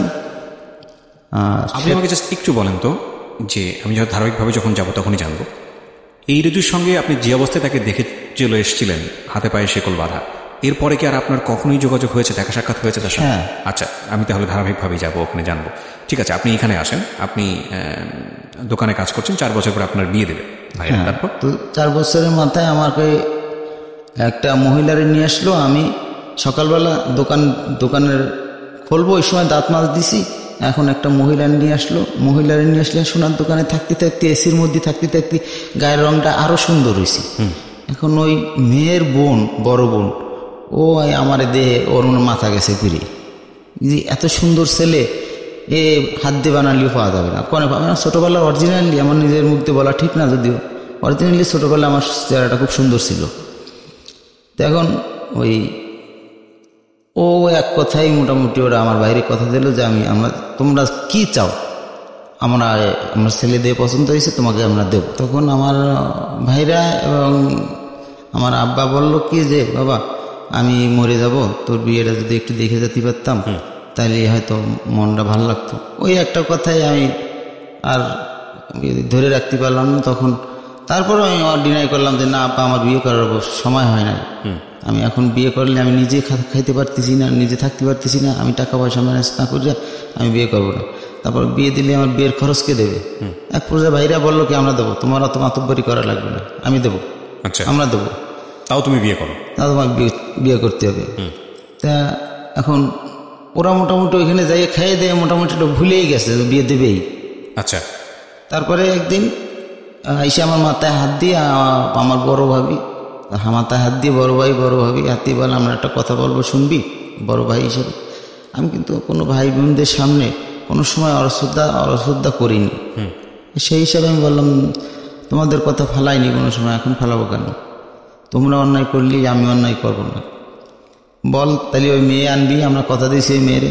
আমি তোমাদের যেটা ভালো লাগে তোমরা সেটা করো, আমি মেয়ে কিন্তু দেখিনি। আচ্ছা, আমি মেয়ে দেখিনি, কিন্তু তোমাদের যেটা ভালো লাগে সেটা করো। তা এক পর্যায়ে তাদেরকে কথাই দিয়ে আসে, বিয়ের তারিখও দিয়ে আসে, অলরেডি বিয়েটা হয়েও যায়। আচ্ছা, বেশ কিছুদিন পরে আমার শ্বশুর বাড়ির থেকে শালারা এবং আমার জেঠসরা, আমার ওয়াইফের বোন, মানে তারা চেহারা দেখে পাগল হয়েছিল, কিন্তু মানে ভিতরে টাকা পয়সা না, এটা দেখে জানতো না। আচ্ছা, তারপরে ভীষণভাবে আমার ক্রিটিসাইজ করা শুরু করলো।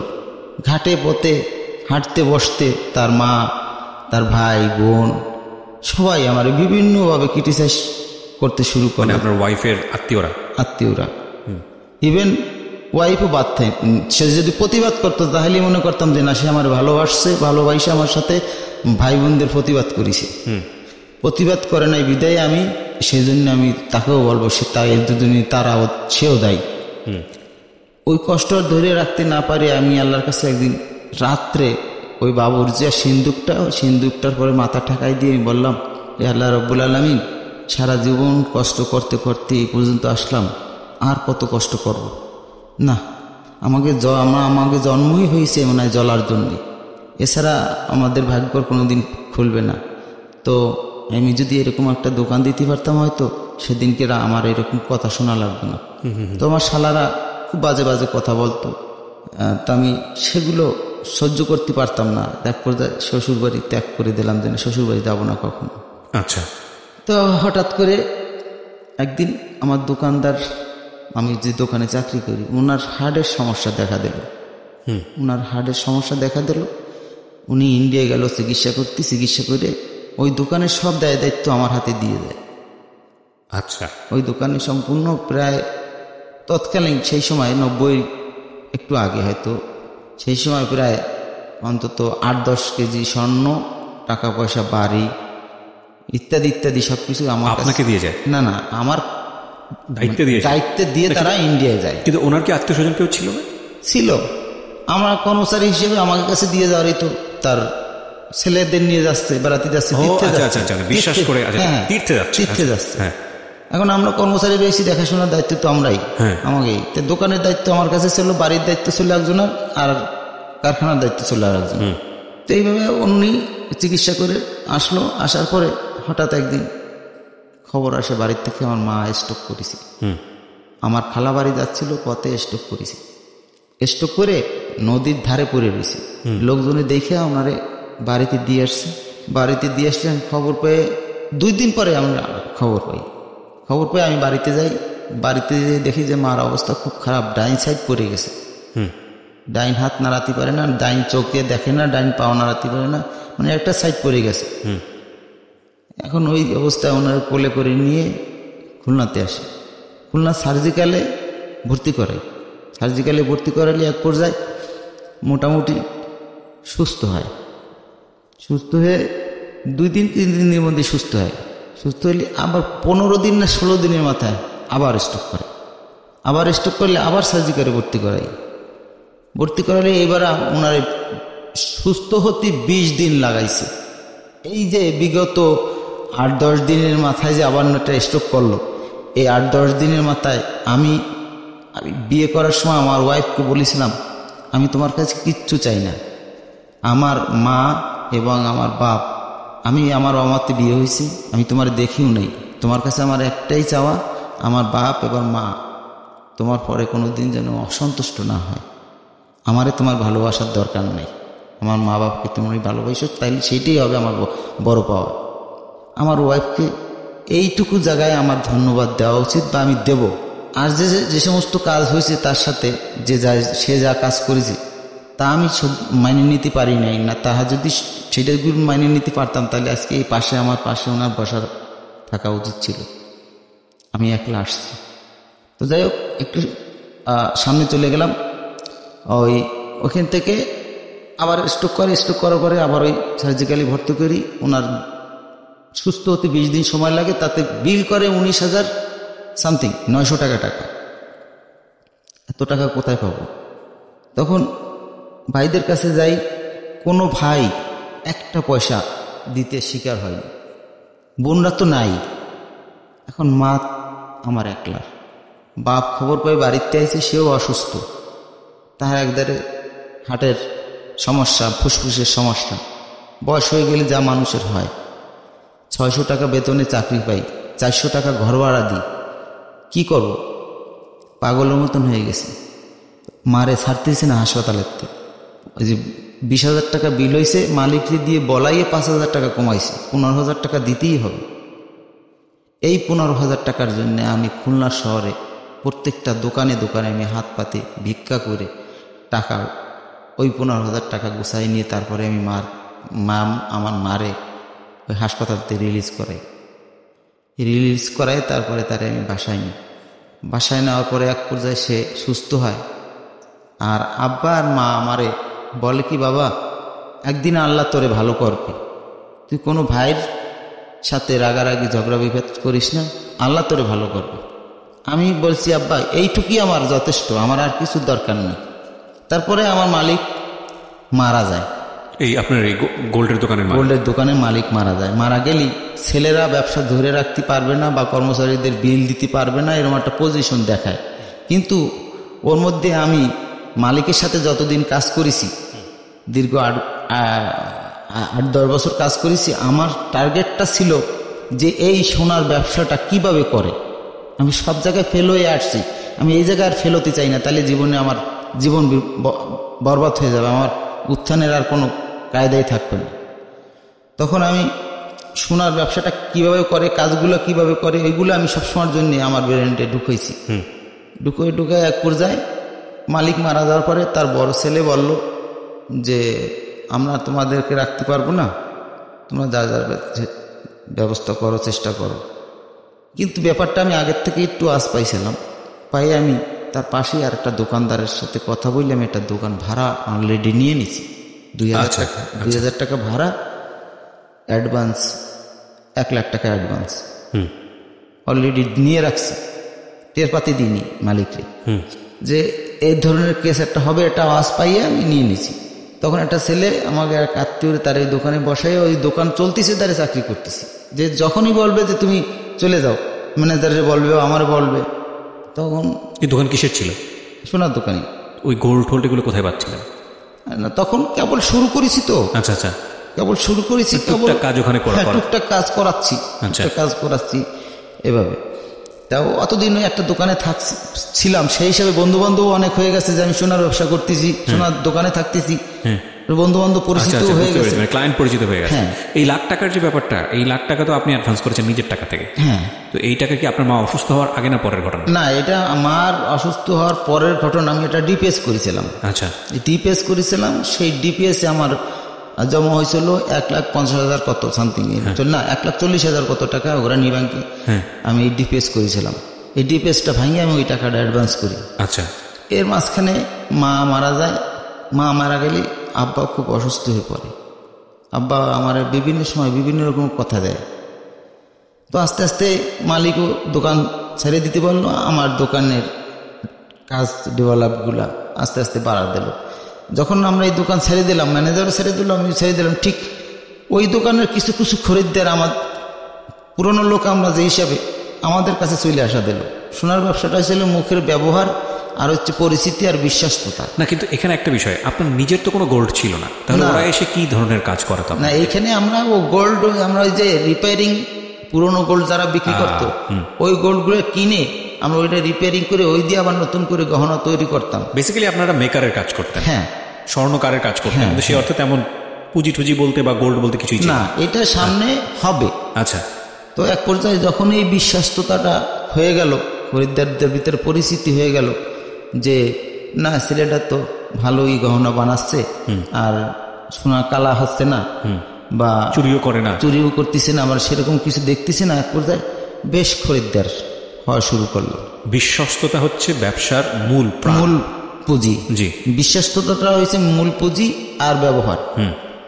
তো এই করে করে আমি অনেক খরিদ্দার গুছাই ফেলালাম, তা প্রায় 200-250 খরিদ্দার আমার হয়ে গেল। এখন 2-3টে কর্মচারী রাখার। কত সালের দিকে এটা মনে আছে? এইটা আপনার 89 থেকে স্টার্টিং হয় আমার। এই সাল থেকে আপনার নিজের ব্যবসা শুরু হলো? 89 থেকে আমার প্রথম নিজের ব্যবসা উত্থান শুরু করি। দিস ইজ দ্য স্টোরি, আমি যেটার জন্য আপনাদেরকে এতক্ষণ ধরে ওয়েট করতে বলেছি। দেখেন কিভাবে এই লোকটা আজকে কোথায় এসে দাঁড়িয়েছে, খুব মনোযোগ দিয়ে শোনেন প্লিজ। হ্যাঁ, বলেন। তারপরে আস্তে আস্তে আমি এই 2টো কর্মচারী রাখলাম, রাইখে নিজে আমি সব দেখাই ওদেরকে দেখাই শুনাই দিতাম, এইভাবে করতে হবে, মানে মন খোলাভাবে আমি সবাই বুঝাই দিতাম যে এইভাবে করো। আর এমনি কারখানায় 2টা ছেলে ছিল, আমার শোরুমে 2টা ছেলে, এই মিলিয়ে আমরা 5-6 জনের কাজ করতাম। করতে করতে এক পর্যায়ে আমার প্রথম সন্তান আসে, আমার মেয়ে, তার নাম হচ্ছে চাঁদনি। এই বাচ্চা হওয়ার পরের থেকে আস্তে আস্তে মোটামুটি আমার ডেভেলপটা খুব বেশি দেখা দিচ্ছে। দিলি আমি ওই ডিপিএসগুলো বাড়াই দিছি। না, এখানে একটা কথা বলি, আপনি আপনার মতো করে বলেছেন এবং অনেকেই প্রিয় শ্রোতা আপনাদেরকে একটু আমি বলে নিই, এটা অনেকেই মনে করেন যে একটা যেটা হচ্ছে, যদি ধর্মীয়ভাবে বলি তাহলে কন্যা সন্তান হচ্ছে আল্লাহ যার উপরে রাজি থাকেন, খুশি থাকেন, আল্লাহ তাকে কন্যা সন্তান দান করেন। এটা আমাদের হাদিসে এটা আছে। এবং রাসূলুল্লাহ সাল্লাল্লাহু আলাইহি ওয়াসাল্লামকে প্রশ্ন করা হয়েছিল যে আল্লাহ যার উপর খুশি থাকেন তিনি তাকে কি দেন, মানে কন্যা সন্তান, তারপরে কি দেন, কন্যা সন্তান, তারপরে কি দেন, কন্যা সন্তান, মানে এরকম একটা হাদিস আছে। আমি ইন ডিটেল জানি না, কারণ আমি হাদিস বেত্তা নই এবং আমি রিলিজিয়ন সম্পর্কে খুব একটা ভালো জানিও না, আমি এরকম শুনেছি বলে আপনাদের সঙ্গে শেয়ার করা। কিন্তু আমরা অনেক সময় এই জিনিসটা করে ফেলি, এটা পজিটিভও বলি নেগেটিভও বলি। সন্তান হওয়ার পরে যদি আমাদের আর্থিক অবস্থার পরিবর্তন হয় তাহলে আমরা মনে করি যে না, এই আমার জন্য একটা সৌভাগ্য বয়ে নিয়ে এসছে। কিংবা যদি অবস্থা খারাপ হয় তাহলে অনেক সময় অপায়া বলে দোষ দিই। এগুলো কিন্তু আমাদের ধর্মীয়ভাবে স্ট্রিক্টলি নিষেধ করা আছে। এটা মনে করাও যাবে না, এটা মনে করা ভয়াবহ রকমের গুনাহ। এবং এই ধরনের কাজ সন্তান আসার পরে আপনার অবস্থার পরিবর্তন হোক বা না হোক, সেটার সাথে সন্তানের কোনো যোগসাজশ নেই এবং এটার মালিক সম্পূর্ণরূপে আল্লাহ। সুতরাং এই জায়গাটা থেকে যেহেতু ভাগ্যের বিষয় আসছে, সুতরাং আমি আপনাদেরকে বলতে চাই, এটা আমি একেবারে কোট অ্যান্ড কোট করে হাদিস বলতে পারছি না, কারণ আমার জানাশোনা নেই, আমার এই জায়গাটায় অনেক ল্যাক। কিন্তু আপনারা যদি নিজেরা স্টাডি করেন, নিজেরা যদি ভালো কোনো হুজুরের কাছে যান, পড়াশোনা করেন, তাহলে আপনারা দেখবেন যে ধর্মীয়ভাবে আমাদের এই ধরনের বিশ্বাস এটা মারাত্মক রকমের গুনাহ, এবং এই ধরনের গুনাহ আল্লাহ মাফ করেন না। সুতরাং এটা একেবারেই করা যাবে না। ওকে, আপনি যেখানে ছিলেন তো তারপর প্রথম মেয়েটা হওয়ার পরেই আমার ওই আয় ইনকামটা বেশ ভালোই শুরু হলো। ওই যেটা আপনি বললেন আর কি, মেয়ে হলি তো অসন্তুষ্ট, তো আমি একটু অসন্তুষ্ট প্রথম হচ্ছিলাম যে প্রথম জমিনে ওটা মেয়ে হলো। তা এক পর্যায়ে অনেকে বুঝালো যে মেয়ে হয়েছে তাতে কি হয়েছে, আরো ভালো হবে দেখিস। তো সত্যি আমি দেখলাম যে আস্তে আস্তে আমি আগে 100 টাকার ডিপিএস করতাম, এখন ডিপিএস আমি 2-3টে ডিপিএস খুলতেছি 500 টাকা। আপনার বিজনেসে লাভ হচ্ছে, 1000 টাকা, 1500 টাকা, এরকম করে আমি সব ডিপিএস গুলো মানে সঞ্চয়গুলো বাড়াই দিচ্ছি। আচ্ছা, তো এক পর্যায়ে সঞ্চয় বাড়াই দিতে 10 বছর 5 বছরের সঞ্চয়গুলো করতাম। এই করে আমার 4-5টা সঞ্চয় আমি একবারে ভাঙে 7 লাখ না 8 লাখ টাকা পালাম। চিন্তা করুন, এবার একটু ঠান্ডা মাথায় চিন্তা করুন, যে লোকটা কমলাপুর রেল স্টেশনে কলার খোসা মানুষ ফেলে দিলে সে কলার খোসা টুকিয়ে চুরি করে খেয়ে ফেলতো, পেটে কিছু ছিল না, পানি খেয়ে থাকতো, সে এই সিচুয়েশনে এসে 7 থেকে 8 লক্ষ টাকার মালিক। এবং 7 থেকে 8 লক্ষ টাকা আজকের টাকা না, কিন্তু এটা কত সালের টাকা? এটা 92। তার মানে এটা ডেফিনেটলি সেই সময় কোটি টাকার ভ্যালু। 7 থেকে 8 লক্ষ টাকা মানে আজকে কোটি টাকার ভ্যালু। আপনি সেই টাকাগুলো দিয়ে আমার ওয়াইফকে বললাম যে আমি টাকা দিয়ে কিছু টাকা দিয়ে একটু জমি কিনবো, আর কিছু টাকা দোকানে আরো কিছু গহনা তুলবো, নতুন গহনা। বলছে যে তোমার যেটা ভালো লাগে সেটাই করো। তো আমি ওই থেকে 1.5 লাখ টাকার জমি কিনেছি। টোটাল খরচ হয়েছে 2 লাখ, রেস্টি দিয়ে ইত্যাদি দিয়ে 2 লাখ টাকা খরচ হয়েছে। 5 কাঠা জমি রাখছি আমি। এটা কি শহরে? এইটা রাখছি সাসিবুনিয়া, মানে খুলনার থেকে মনে করেন 5 টাকা কি 6 টাকা রিক্সা ভাড়া লাগে। কত সালে রেখেছেন এটা? ওইটা ওই 92 সালে। জমিটা আপনার এখন আছে? হ্যাঁ, ওই ডিপিএসটা ভাঙার পরেই। না, আমি যে প্রশ্ন করছিলাম, জমিটাকে আপনার এখনো আছে? আমি বলতেছি ধারাবাহিক। Sure please. তো এখন বাকি টাকা দিয়ে আমি আরো দোকানে মাল উঠালাম। দোকানে মাল যত থাকবে ততই খরিদ্দার বেশি আসবে। স্বর্ণের ভরি ছিল কত তখন, মনে আছে? তখন 5000 টাকা ভরি ছিল। আচ্ছা, রাইট। 5000 টাকা, তারপরে 7000 টাকা এরকম হয়। আমি মাল উঠালাম, অনেক মাল উঠলো। আর এমন একটা বিশ্বস্ততা অর্জন করলাম যে আমার সোনাপুরীর থেকে আমি কেউর কাছে যদি আমি 5 লাখ টাকা মালও বাকি চাই দিয়ে দিত। তো যেহেতু আমি সেই 79 আরো আগে 88 থেকে এই সোনাপটিতে ঢুকছি, তো এই জন্য দেখতেছে অনেকেই দেখে যে ছেলেটা তো খুব বাচ্চা থাকতে এই পটিতে আসছে, এর তো কোনো দুর্নাম বদনাম নেই, পাইনি যদিও। এই জন্যই আমি যে দোকানেই যে মহাজনের কাছেই যাই, 1 লাখ টাকা দিলাম, আমারে 2 লাখ টাকার মাল দেন, দিয়ে দেবে। আচ্ছা। তো এইভাবে মোটামুটি তার কিছুদিন পরে আমার আব্বা মারা যায়।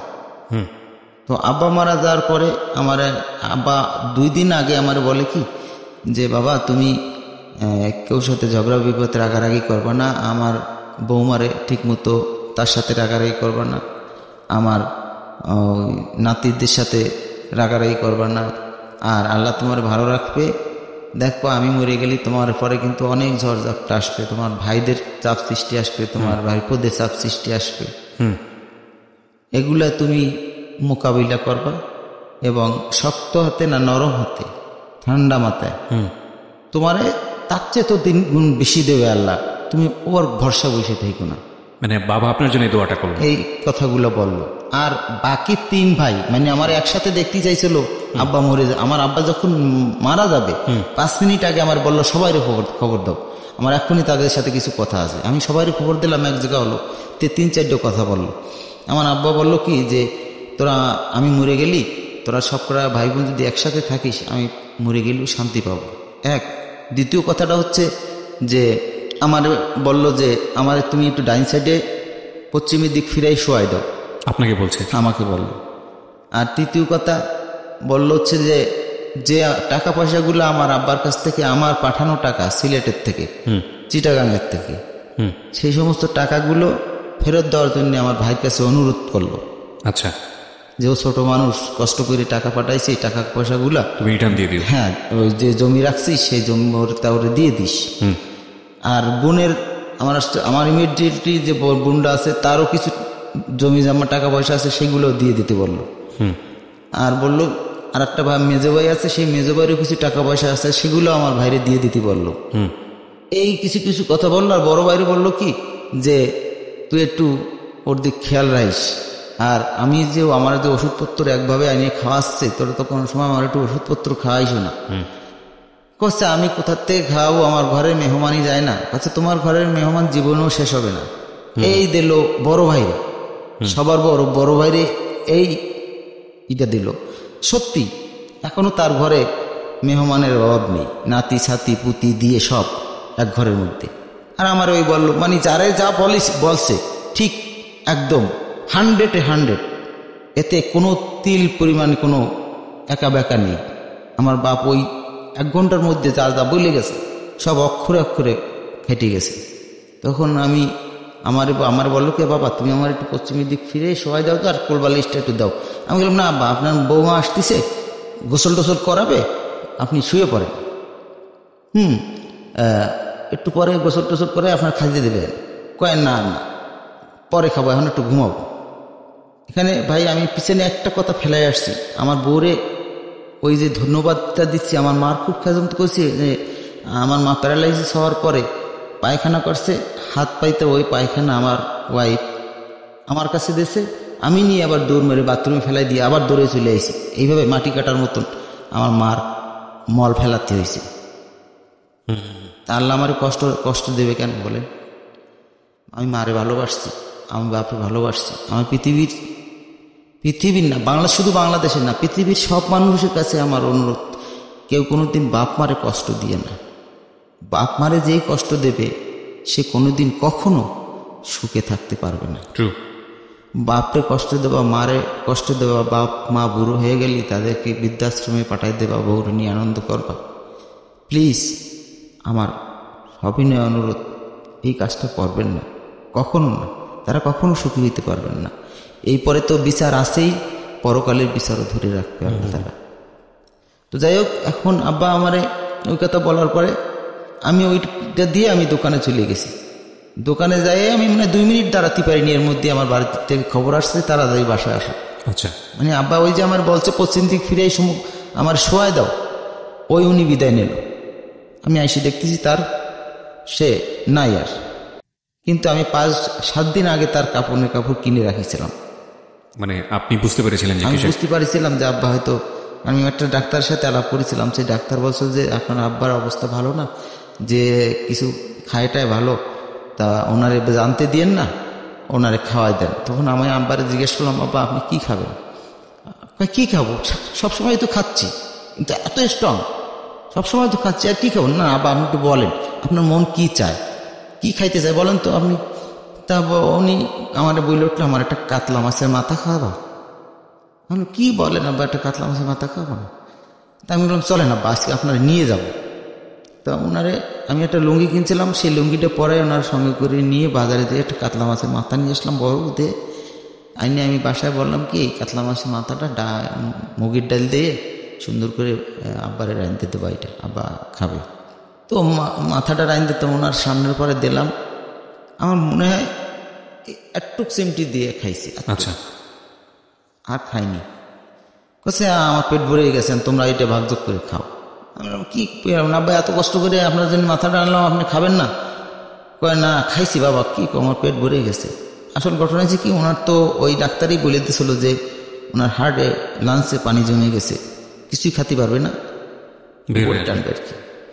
তাই এটা ঠিক করার কোনো কায়দা নেই, না অপারেশন করা যাবে না, এটা ক্যান্সারের রূপ নিয়েছে।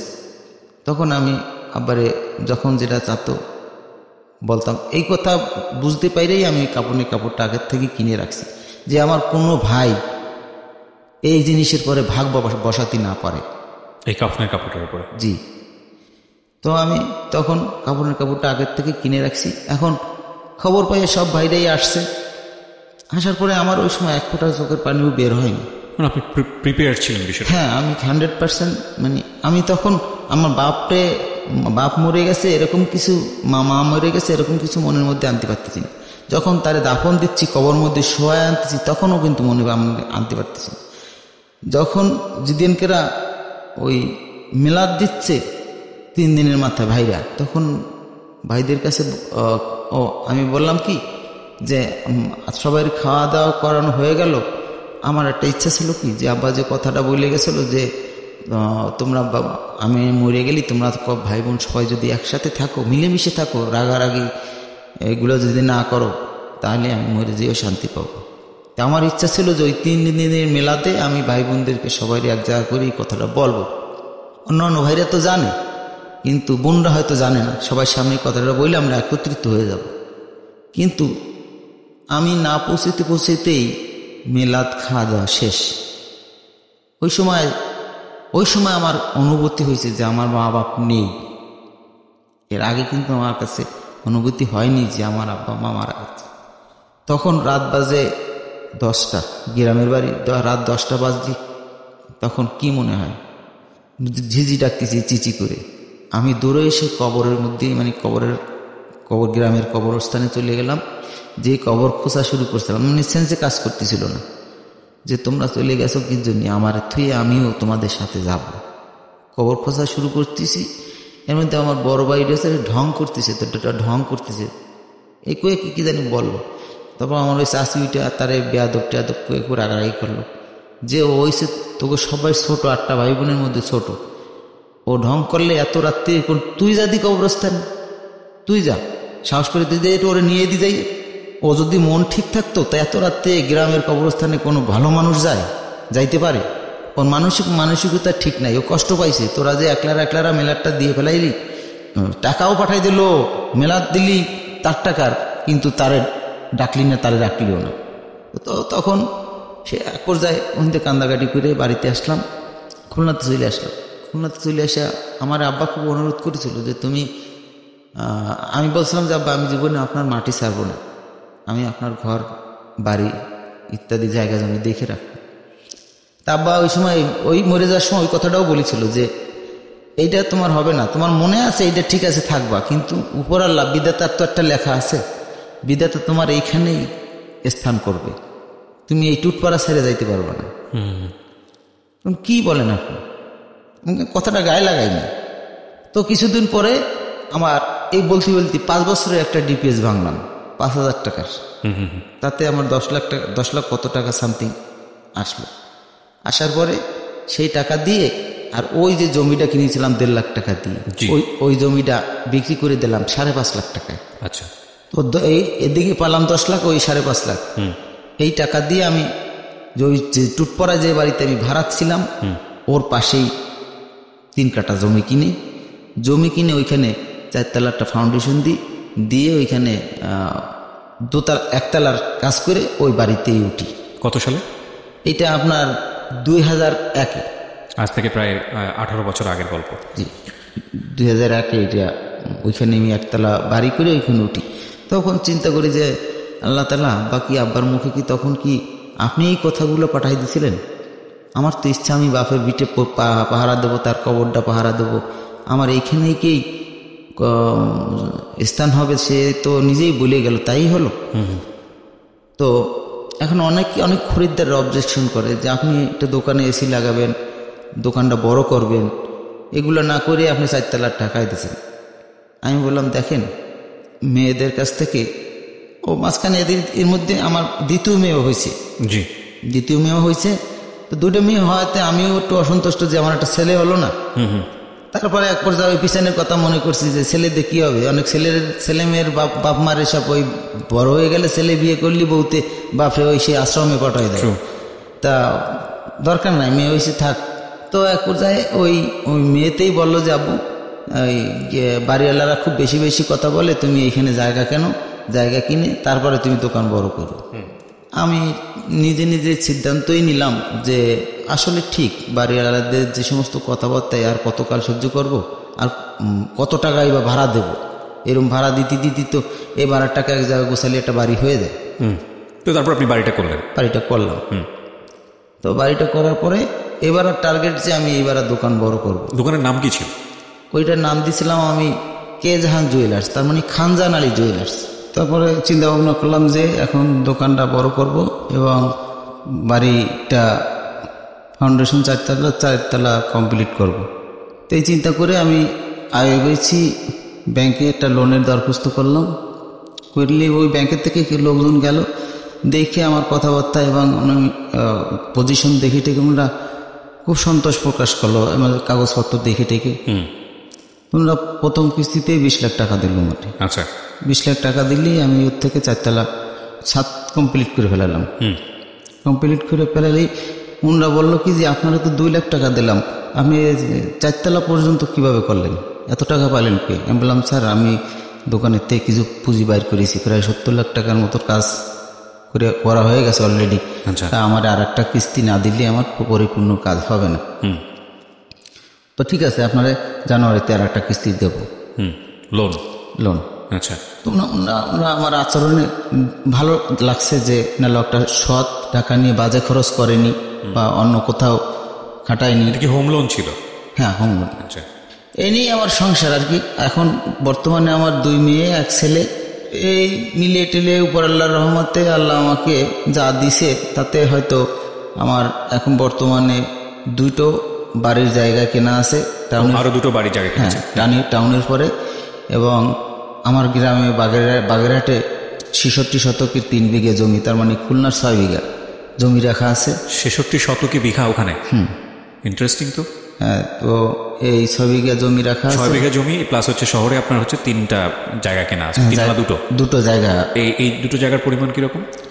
একটা জায়গা বিক্রি করলে আপাতত একজন এক ব্যাংকার বলছে 27 লাখ 28 লাখ টাকা বলিছে, দেইনি না, পুরো জায়গাটার দাম। কারণ ওইখান থেকে বর্তমানে 6 লেনের রোড যাচ্ছে এবং একটা রেল লাইনের পথ যাচ্ছে। এটা যদি ক্লিয়ার হয়ে যায় তো 1 কাঠা বিক্রি হবে 28 লাখ টাকা। আচ্ছা, এই জন্য ছাড়তে চাইনি যে ওই জায়গাটা যদি রাস্তাটা ক্লিয়ার হয়ে যায় তাহলে ওই জায়গাটা বিক্রি করে আমি পুরো লোনের টাকাটা শোধ করে দিতে পারবো ব্যাংকের।